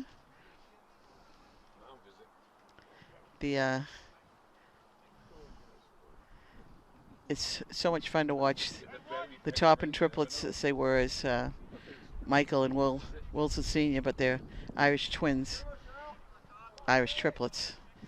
And so much fun watching these kids grow up. Jaden's here in the baseball field, and Michael's throwing the shot and the discus for the track team. So we got bases loaded. Jacob Shirley in his fifth inning here. It's little problems. There you go, Jaden. Oh no, tailor made. Oh, tough break. Tailor made 6-4-3. Oh, that was a tough one. Jaden hit it hard.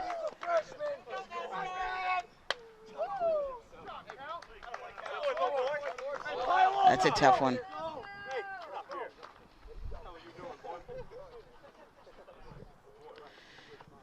So 4-1 going into the sixth.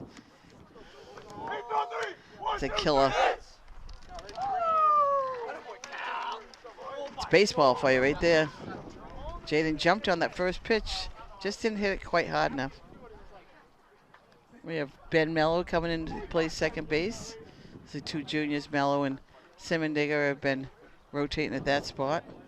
So a good start to the inning is Jalen doubled, and then the strikeout, a walk, base hit to right, but they couldn't score, so it was really was in too small, into not, well, really wasn't deep enough to send him, even though he's so fast.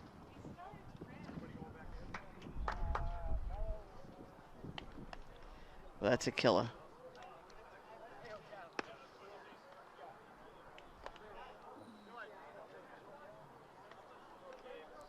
It's a lot of mental mistakes here for the Fishermen, who have down 4-1.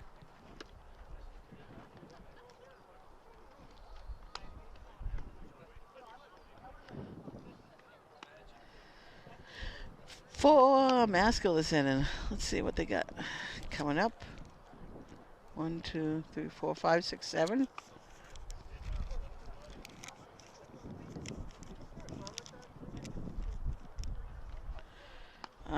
They have the shortstop fails coming up first. Zach Porfido and then Anthony Saboni. Sabone.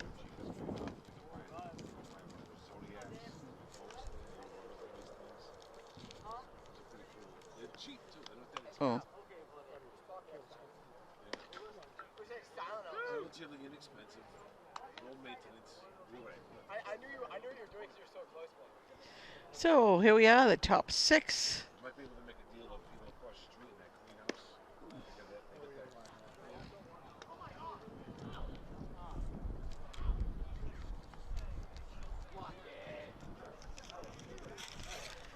that. And we have leading off. Number 6 fails the shortstop. Dave.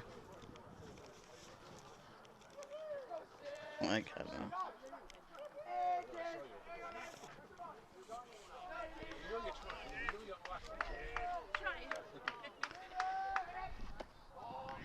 Zach Moore is still out there. They did warm up Braden in between innings. Francis.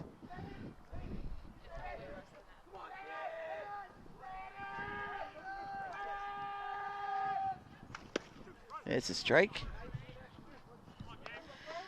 So I don't know. I've been seeing a lot of W's. So I don't know, Jim, if Cape Ann Live is bringing them the nervous. Maybe they got nervous and all the mental mistakes. They don't win many games with only scoring 1 run, though, either. We've out-hit them. They only have the 1 infield hit. Yep. We'll still get 2 more bats. Fishman have 1, 2, 3, 4, 5 at hits.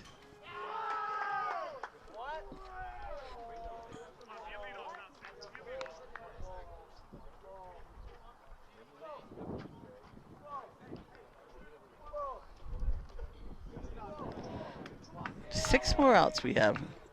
They never can tell what it's going to happen. It's a walk.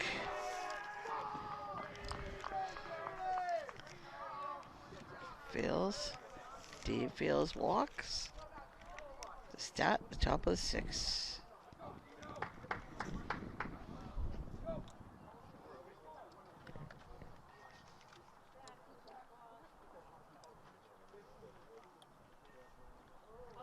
So this is Zach Porfido, who struck out and walked. Here we go, Zach. So I like the Masco coach. He playing small ball, which I said you bunt, you gotta pick it up, you gotta field it, you gotta throw to first. A lot of things can happen even at this level.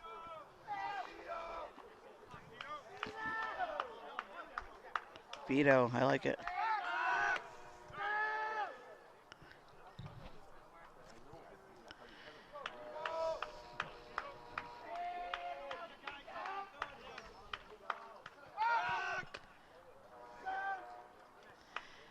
Zach keeping him close here at first.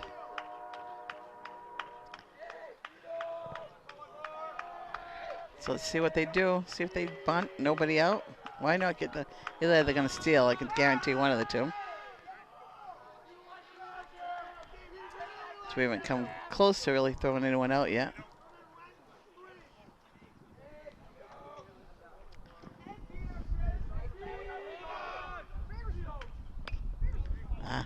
Pull this bat back. Got to get it out in front of the plate. Lay it down. Let the bat do the work. Back in the old days when they used wooden bats, it was a lot easier to bunt.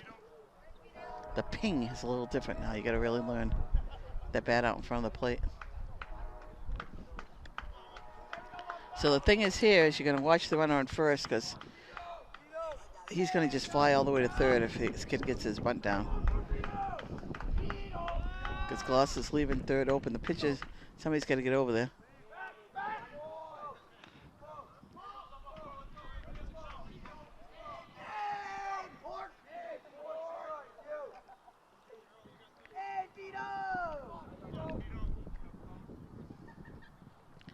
So did you know, if a little known fact, if you want to coach the bases, you have to wear baseball pants? Oh, why did you let it go fair? No one's at third base. Oh, could have had third anyhow. So that's why, as I said, I'd keep bunting if I was this guy.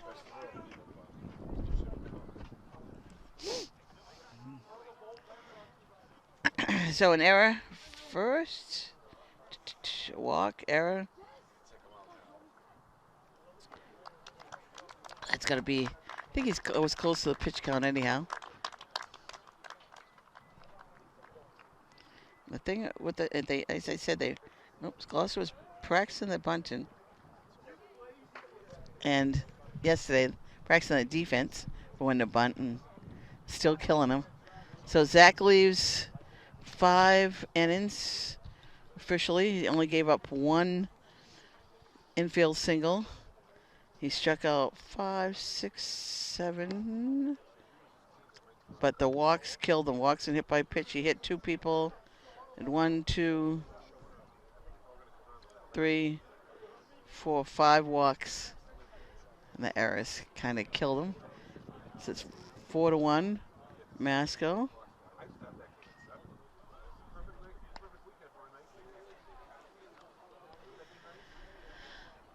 So we have no outs. We still have three at the bottom of the order, so let's see what they can do here. Still plenty of time. They got to get out of this. Braden Francis will come on, the sophomore.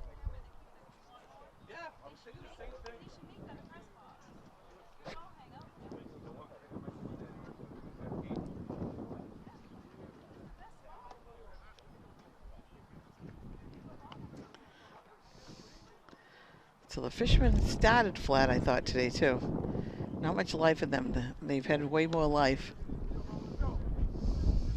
There's plenty of time. Masco's playing small ball. They're taking advantage of some errors. Go, boys, let's go. Walks. Got to take advantage. Whatever you can. Oh, the kid's still on first, so I'm sure he's going to look at the size difference, Giacomo and the runner. I'm sure they're going to steal here. So we have no outs. Walk and an error. This is number 9, struck out twice, so let's see what they can do here. Anthony Cerboni. It's where you're gonna, it's like, here, I'm gonna bunt. What are you guys gonna do to stop me? So far, it hasn't done too much.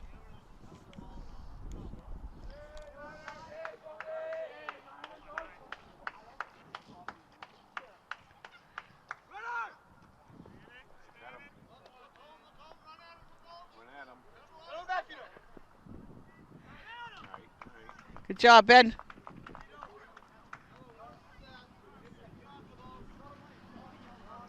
That was it's a good play right there. Cause confusion. Good play on both teams, actually. You're having the kid steal, trying to bunt, but then you throw back to the second baseman who does what he's supposed to do. He kept looking, kept him where he wanted to. This is where you got to watch the kid on third if he throws again to first. This way you have the old fake play, but Ryan isn't really covering third.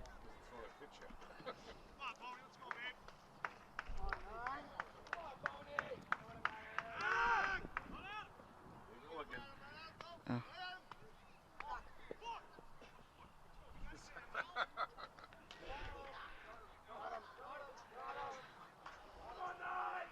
This is fun. Masco's having a good time. So Quinny's over there telling them what they should be doing on that play. But as soon as the second baseman throws it to first, he's running the ball back. As soon as he throws it to first, all chaos is going to happen. Because the kid on first, the runner on first, is going to take off a second. So, because he looks like he's a pretty smart kid, the runner on first. Just throw the ball right now and let's get it out here, fans. Come on.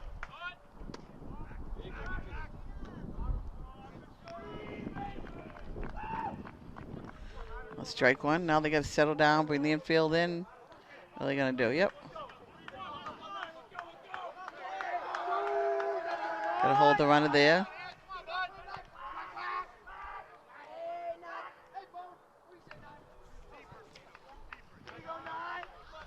Well, Braden's got to... Oh. It's funny. One pitch. I'd bunt here, coach, myself. I'm not quite sure I'd beat... It's more the safety bunt. But why not? Have him bunt. A little high.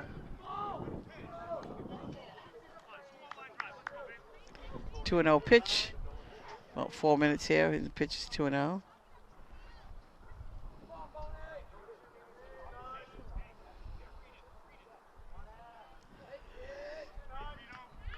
Oh, man. It's a sophomore. Gotta figure these. Let's see, 7th, 8th, 9th. It's his 4th year on the big field. Delay a game. Masco. Funny.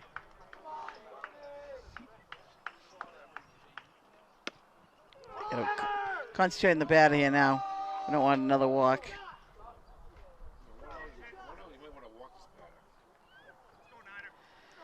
We got the bottom of the lineup here. We want to get this kid out.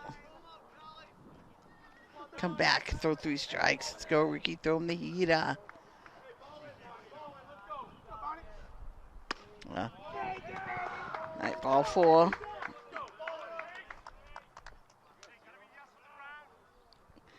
Now the force is at any base. So we're going to still play in, try to get the force at home plate. With 34 up, hit by pitch, and grounded to shortstop. This is number 34, Chase Karen. Runners, be ready to run. Runners, be ready to run.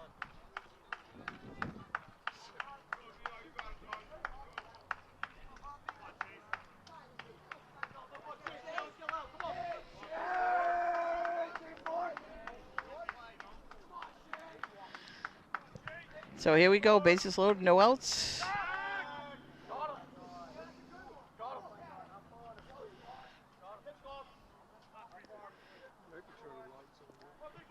Braden with his sophomore, he's trying to keep him close, he's trying to outsmart him. That's a nice pitch. Let's keep pounding that strike zone now. Let's get out of this. Second base and shortstop look like they're going for 2. Trailing 4-1. Corners are in. Corners are first and third. Out of play. Got that in. Get that in on his hands.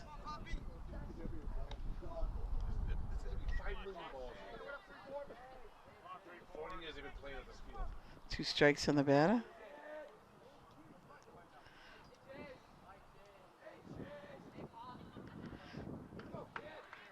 Francis fires. Ooh, nice pitch. A foul ball.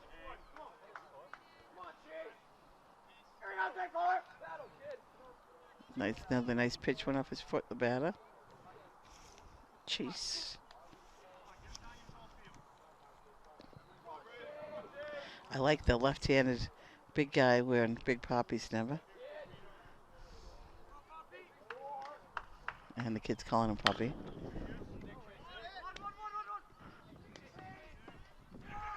Oh, God, throw the ball. Oh, Zach. Had him.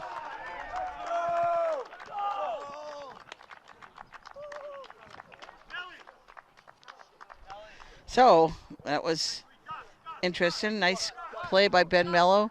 Zach tried to turn it, which is smart because he knew the runner wasn't the fleetest of foot. But instead he turned and saw the kid from third was running, threw it home, but not the best throw in the world. And unfortunately, the runner scores.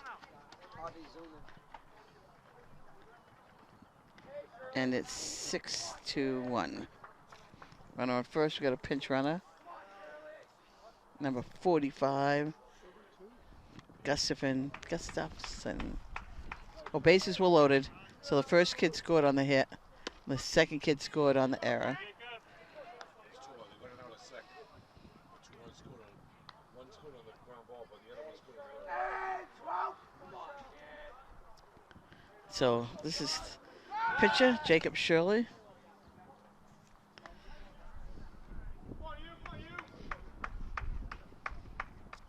Number 9 batter, so top of the order will be coming up, 6-1. We only have one out here. Top of the 6. He's going.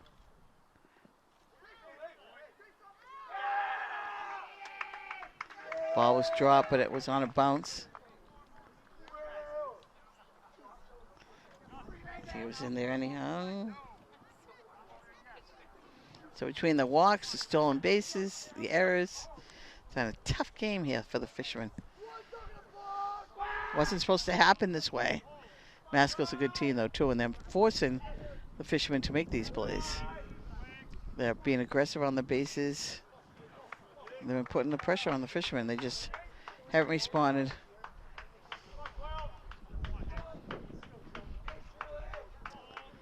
They were Jekyll and Hyde the first half of the season. They're doing a Hyde today. Still got chance, not over yet.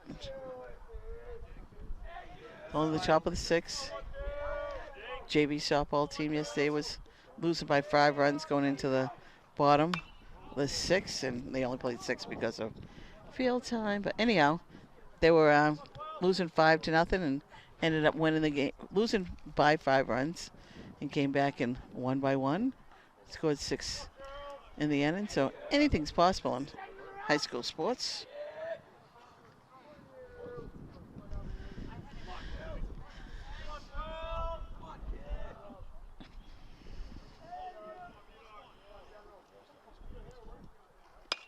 That's going to fall in. The nipper in there, and that's going to score another run.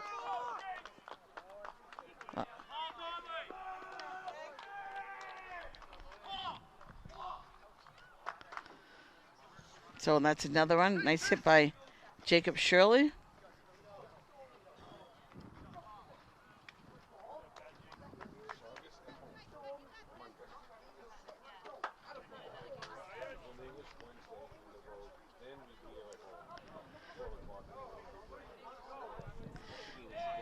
Donnie just wants to be Monday at Burnham's Field. That's what I heard.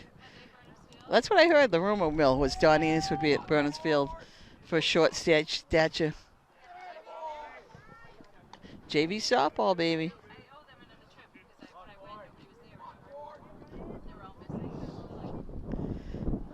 Yeah, it's all right. You got the cute third baseman. That's all that counts. Yep. And she approved the pitches. It's another base hit. Nice play by Charlie Miro out in right field.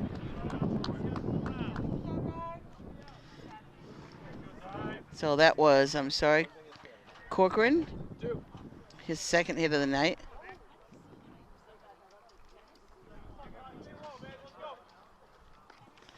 Track's already had that senior night.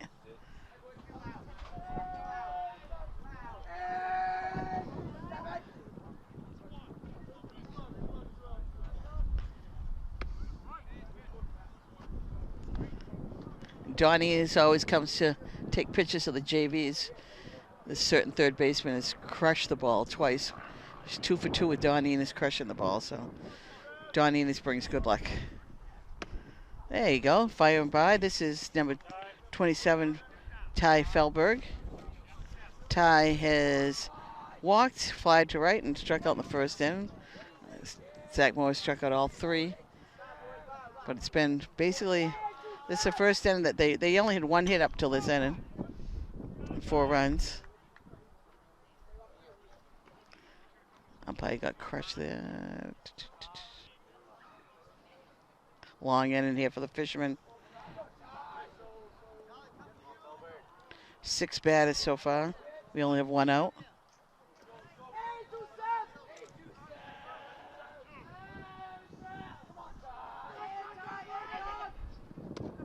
Hello. So our spring sport's been doing fairly well. As I said, baseball needs 2 out of the last 4, so this isn't good. But they have Saugus coming in Monday. I know Revere's the last game. I'm not sure what the other one is. Softball teams already punched their ticket for the tournament. Boys tennis is playing outstanding. Girls tennis has been holding their own. Lacrosse, girls lacrosse, I believe is 1 game from making the tournament. There they go again, double steal. Oh, they got him this time. He's out, buddy.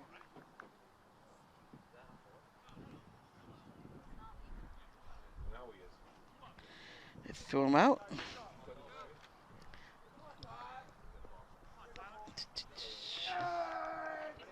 Two down.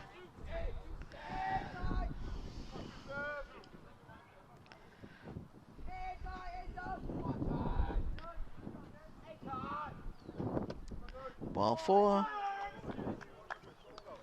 Second walk.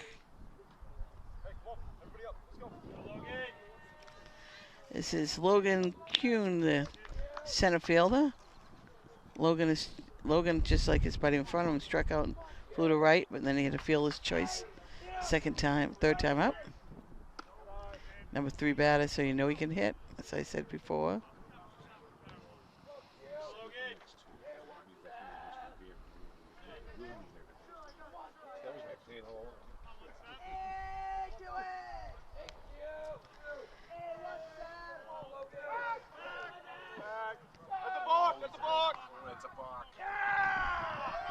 Nice job on the Masco kid calling the balk.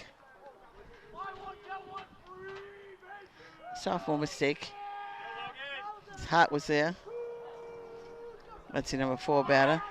So showing his baseball that he's watching and seeing it. Not that the umpires didn't, but I like that.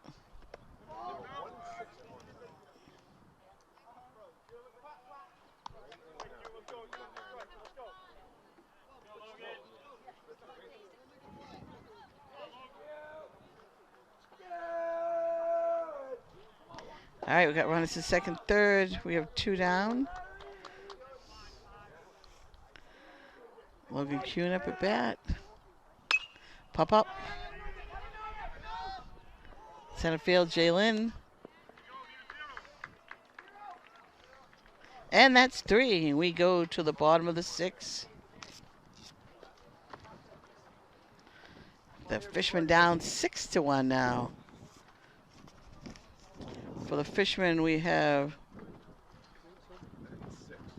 6-1.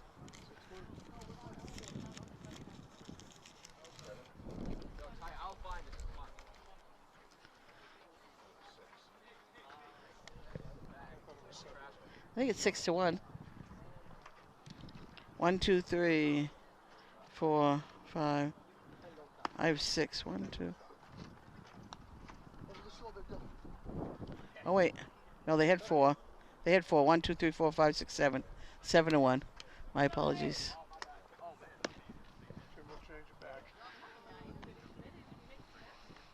They got the first 3 guys scored in that inning, so they had a walk, an error, a walk, fielder's choice, base hit, 2 base hits. So bottom 6, we have Giacomo Martel up to bat. Giacomo's grounded out to second and struck out today. Hope you're enjoying this game. I was on a streak with wins, by the way, and all good things must come to an end. It's not over yet. We can get the bats going, but they've been a little lifeless today. I'm kind of disappointed in there. energy today for the fishermen. Got to really be in it. It's a short season. Got to have some fun. Got to have some life. Go out there and play like it's your last game ever. Every game, go out and play. Sal, your way one time. Right there is fine.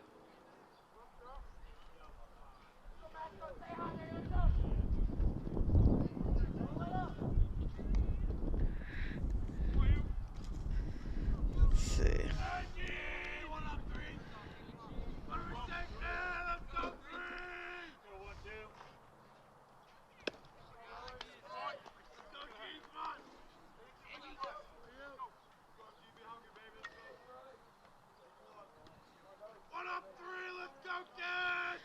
Got somebody warming up in the bullpen here. If I can read.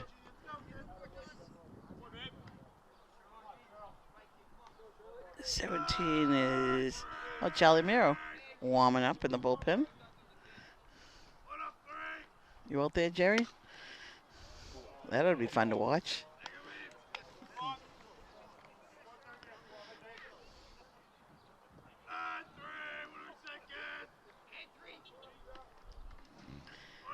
Giacomo Martel, here we go.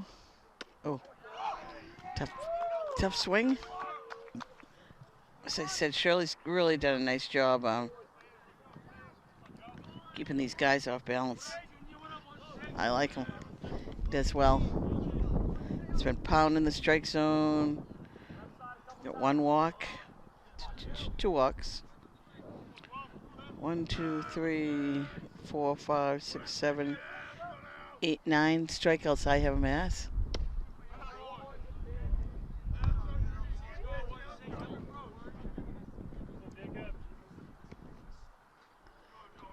This is Joey Ellen, pinch hit. So Rory getting the bench in the game. Joey's a freshman. So this is hard, you know, you're coming up. It's been splitting between varsity and JV. It's a whole different ball game when you come up to varsity.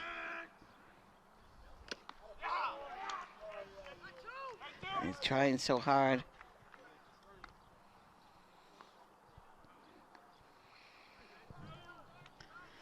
Nate Montanino, the senior. Nate's got a base hit to center and grounded out to third base. Not enough life in that bench over there today. Nice changeup. Well, I think I was hoping that it was their third game for Masco and they didn't have 3 pitches, but I'm pretty sure the coach said they were 11-5, so obviously they have pitches. As I said, they've already qualified. They're in D2. We used to be in D2, Division 2, but our numbers have dropped down.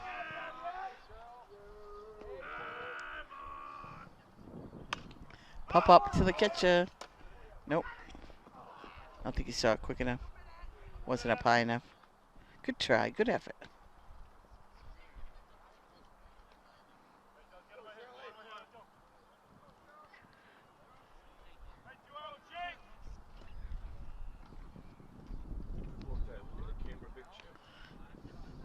The 2 strikes on Montanino.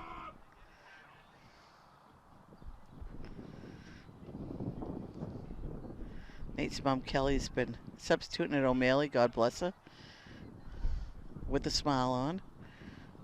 So that shows that she's awesome. Anybody that can substitute at a middle school level is awesome. Good eye. That's what I mean, he's just kept them. This is where Gloucester struggles a little bit when they have pitches like Jacob Shirley that mix it up well. They can hit a fastball. I think at this point most of the kids can hit fastballs, but when they have the curves and the changeup, that's strike 3. Ooh, gave him a break.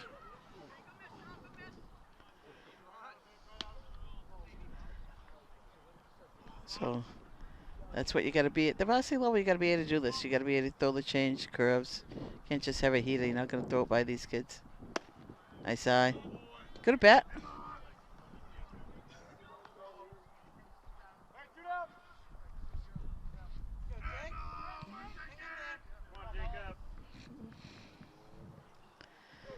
This is Ben Mello up.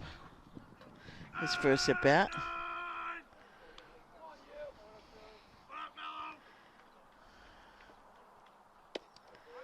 Nice pitch. Throw the heater first.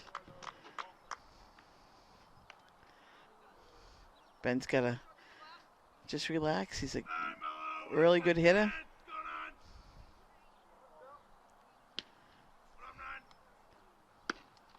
Back. Nice play. Good move. See the right fielder backing him up. 1-1 to Ben. Ben plays all year round. He's a baseball guy. He's just got to get more confidence in himself. Don't think as much. Sometimes you just got to go up in the bat and don't think, just go up there and hit the ball.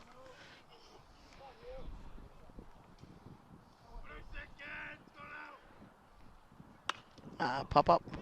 Third base. Handcuffed him. Nice pitch.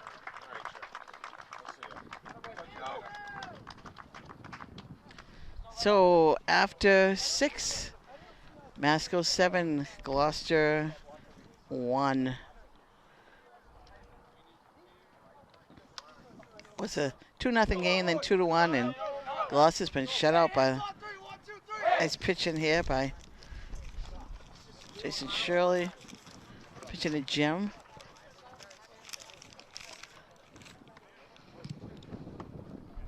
Jacob Shirley, my bad, sorry. So up for, let's see, where did they finish? 3, number 6 is up first, number 11, O'Connell, the first baseman, I believe.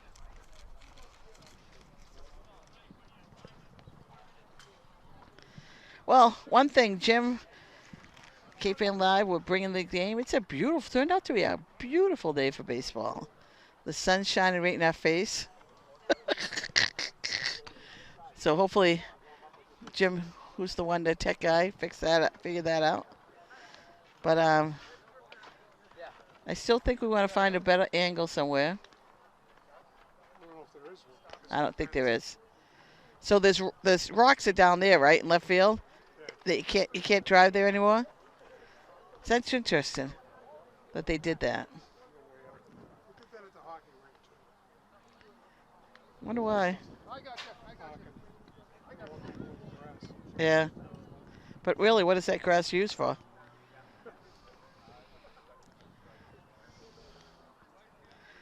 So I've seen little kids playing soccer there when they're desperate to find a field, I guess. But so let's see what we got. We got Charlie Miro out on the mound.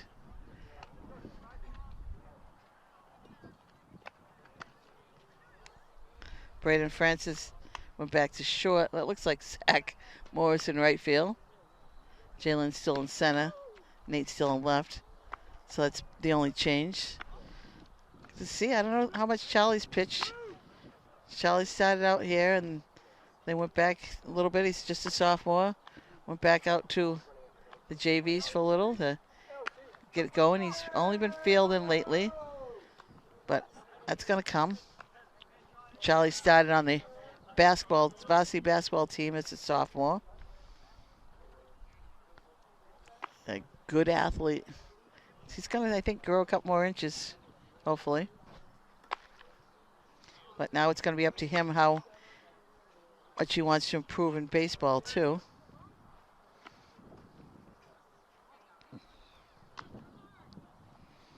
Charlie's been a standout athlete in youth sports and basketball and baseball. Oh my goodness. Jason Earl coming out. So 4, 5, and 6 up for Masco.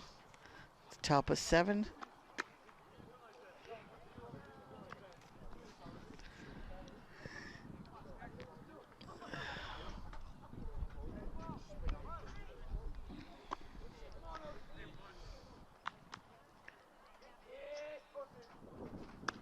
Inside.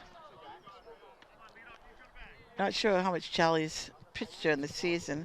If he got to go down and pitch for a little bit for the JVs. I've only seen there's a pop-up. Zach out there. He's like, oh, thanks for hitting it to me. One down.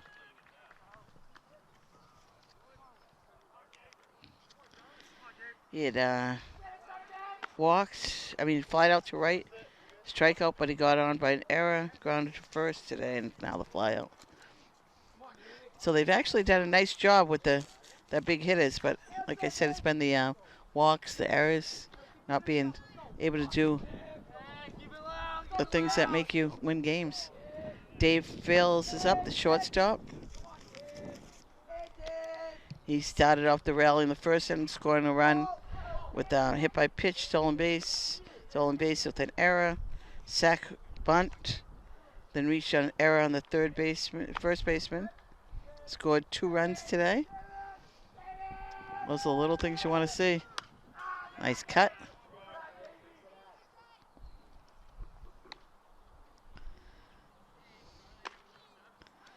So the Gloucester's got to have to bear down here. They got to come out like they want it.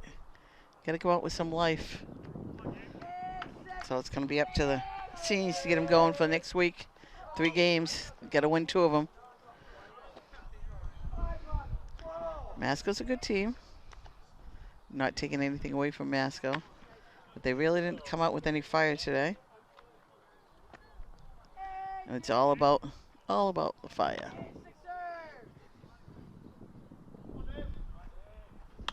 Pop up, out of play. Oh no, it's in. Windy.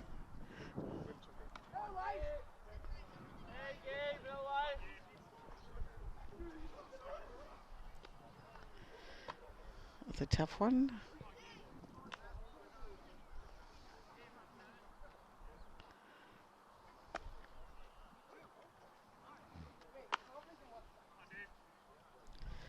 Two strikes.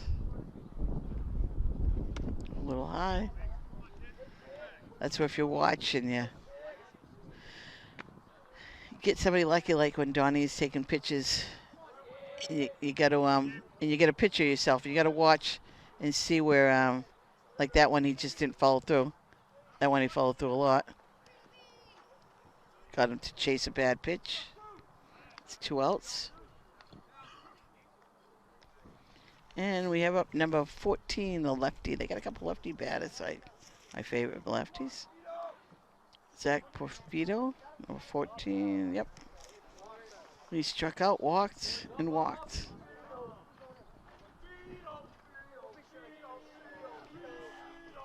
I can tell you, the Masco bench hasn't stopped the whole time. Nice pitch. Boy, I tell you, if Giacomo's been pitching great. He's got the height like Charlie. You know, you work on that, and I tell you, they got a nice group of young athletes coming up. Fouled out of play.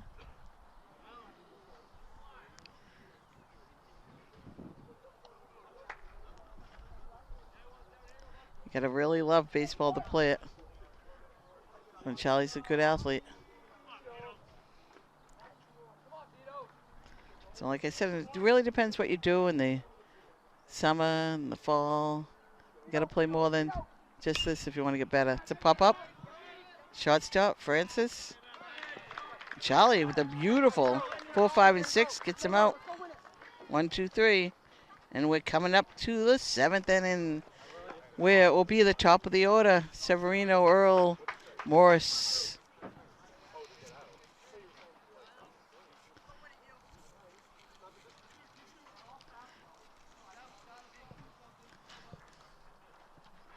So this has been fun. These people I didn't really notice had their winter jackets on. As I'm complimenting how really nice it was. The wind stopped. Everything about the game's been good except for Gloucester not winning. But you know, just being outside, watching baseball, life is good. This is my 5th game this week. I saw JV. We went to Lowell Greater Tech or something on Monday in Tewksbury. That was fun. Watched the JV plays. Tuesday I came here and saw Lynn English, and Gloucester won that game. Wednesday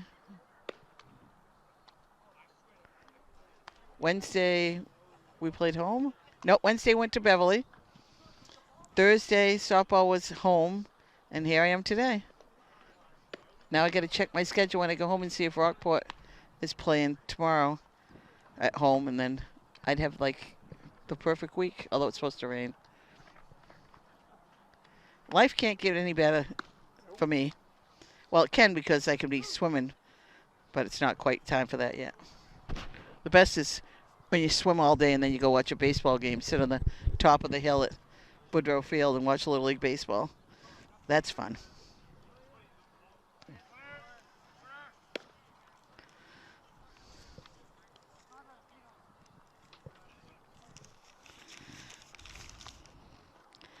But Jacob Shirley has pitched a beauty here today for the Masconomet Chieftains. So his parents will like that we filmed today's game.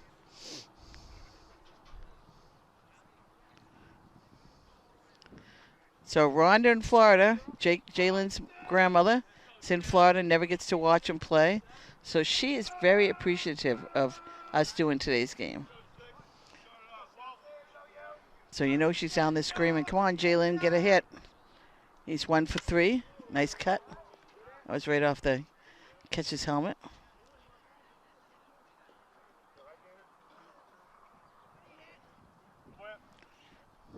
So this is why it's so cool to have Jim filming this, is because grandparents, I know Nate Montanino's grandparents are also in Florida. I'm not sure if they're back yet. But, you know, when your relatives are every which way, and Jackson Hakes, I know his relatives have watched hockey games. They're not around now. She's a Jersey girl. So the relatives down there can watch. So it's kind of cool. This 21st century technology is very cool.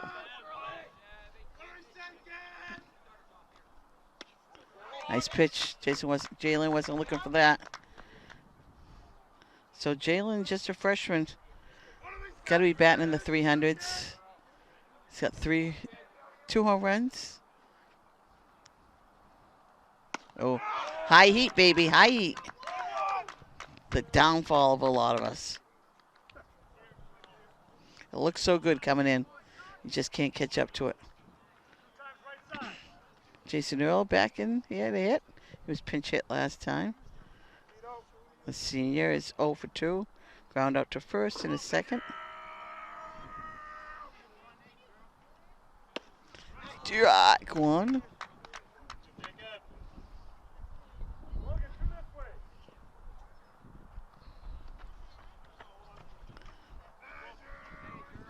But this has been a pleasure to bring you this game. I hope it looks good. I hope it comes out all right. I'm sure it is because Jim's the master.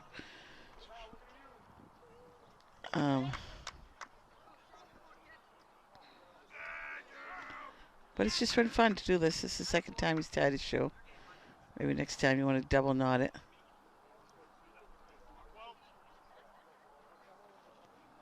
It's always that one kid.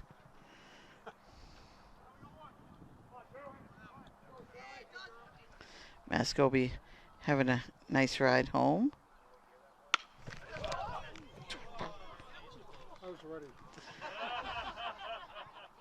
Missed. Yeah, missed. She was gonna bring a glove too.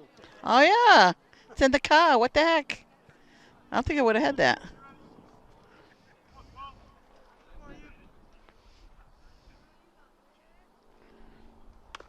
Off his foot.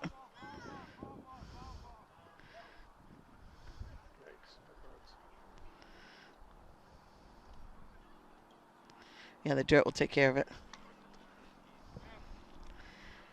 See, the catchers have learned so much to, you know, the catcher comes out, he's like, and then because it's a fellow catcher, so he's like, yeah, let's take our time. We'll give him a break. See, the smart kids, those are the kids that you want playing for your team.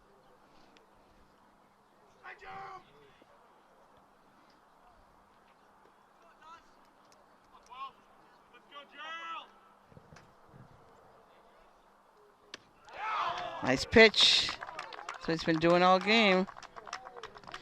So let's see. 1, 2, 3, 4, 5. We'll count them up. 6, 7, 8, 9, 10, 11, 12 strikeouts. Italian Gloucester's been hot, so it's a great job pitching.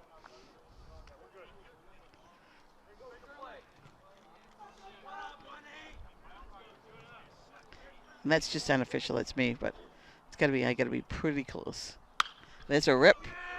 Base hit. Base hit to right. Zach Morris. Now he's not gonna go 2. They're losing.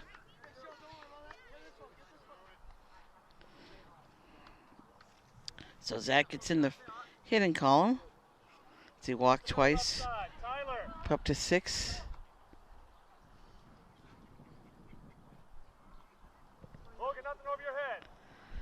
This is Braden Francis up, who is 3 for 3.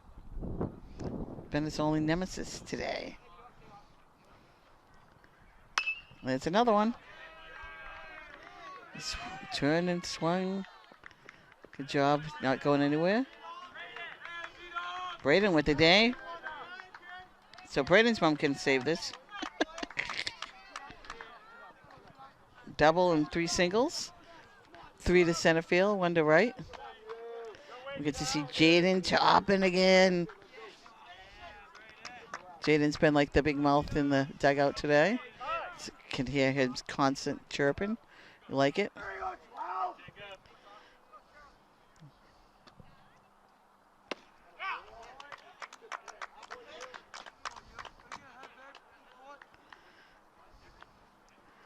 Just go and hit the ball, Jaden. He's not giving you any signs, buddy. You're down 7 to 1.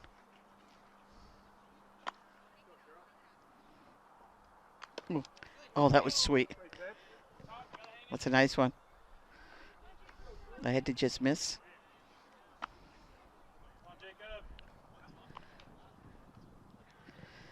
One and 1 to Jaden. Oh, just missed.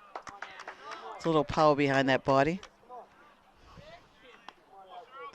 As we said, how cool is that? A State 3, Division 3 state championship in wrestling. They can hit the ball in baseball. Oops. So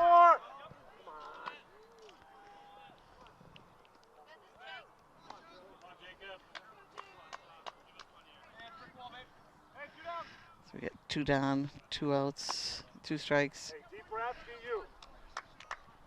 Just overthrew that one.